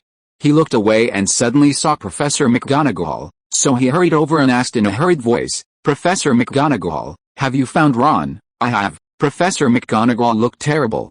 She said coldly, "He's at the ball right now." "At the ball?" Harry looked up in confusion. "I don't see him." "Not here." Professor McGonagall pursed her lips. "He's at the ball in the potions office." "The potions office?" Harry exclaimed in surprise. "How could Ron be there?" "You'll have to ask the Wheeleyes." Professor McGonagall pursed her lips. "He invited Professor Snape to be his partner." "That's impossible," Harry exclaimed. "Nothing is impossible," Professor McGonagall said. "Anyway, Professor Snape and Weasley are currently in the potions office, having a serious dance-off. There's definitely some misunderstanding," Harry said. "I'm going to find Ron. Potter, I advise you not to go," Professor McGonagall warned. "Professor Snape is very emotional right now. I'm afraid he might do something rash if he sees you. You don't want to spend the whole night waltzing with Professor Snape and Weasley in the potions office, do you?" End of this chapter. Thank you so much for reading until the end. Don't forget to give it a like. Looking for more exclusive content and immediate access? Subscribe to our Patreon. Remember, every like, subscription or donation encourages us to continue. Thank you all. See you in the next video.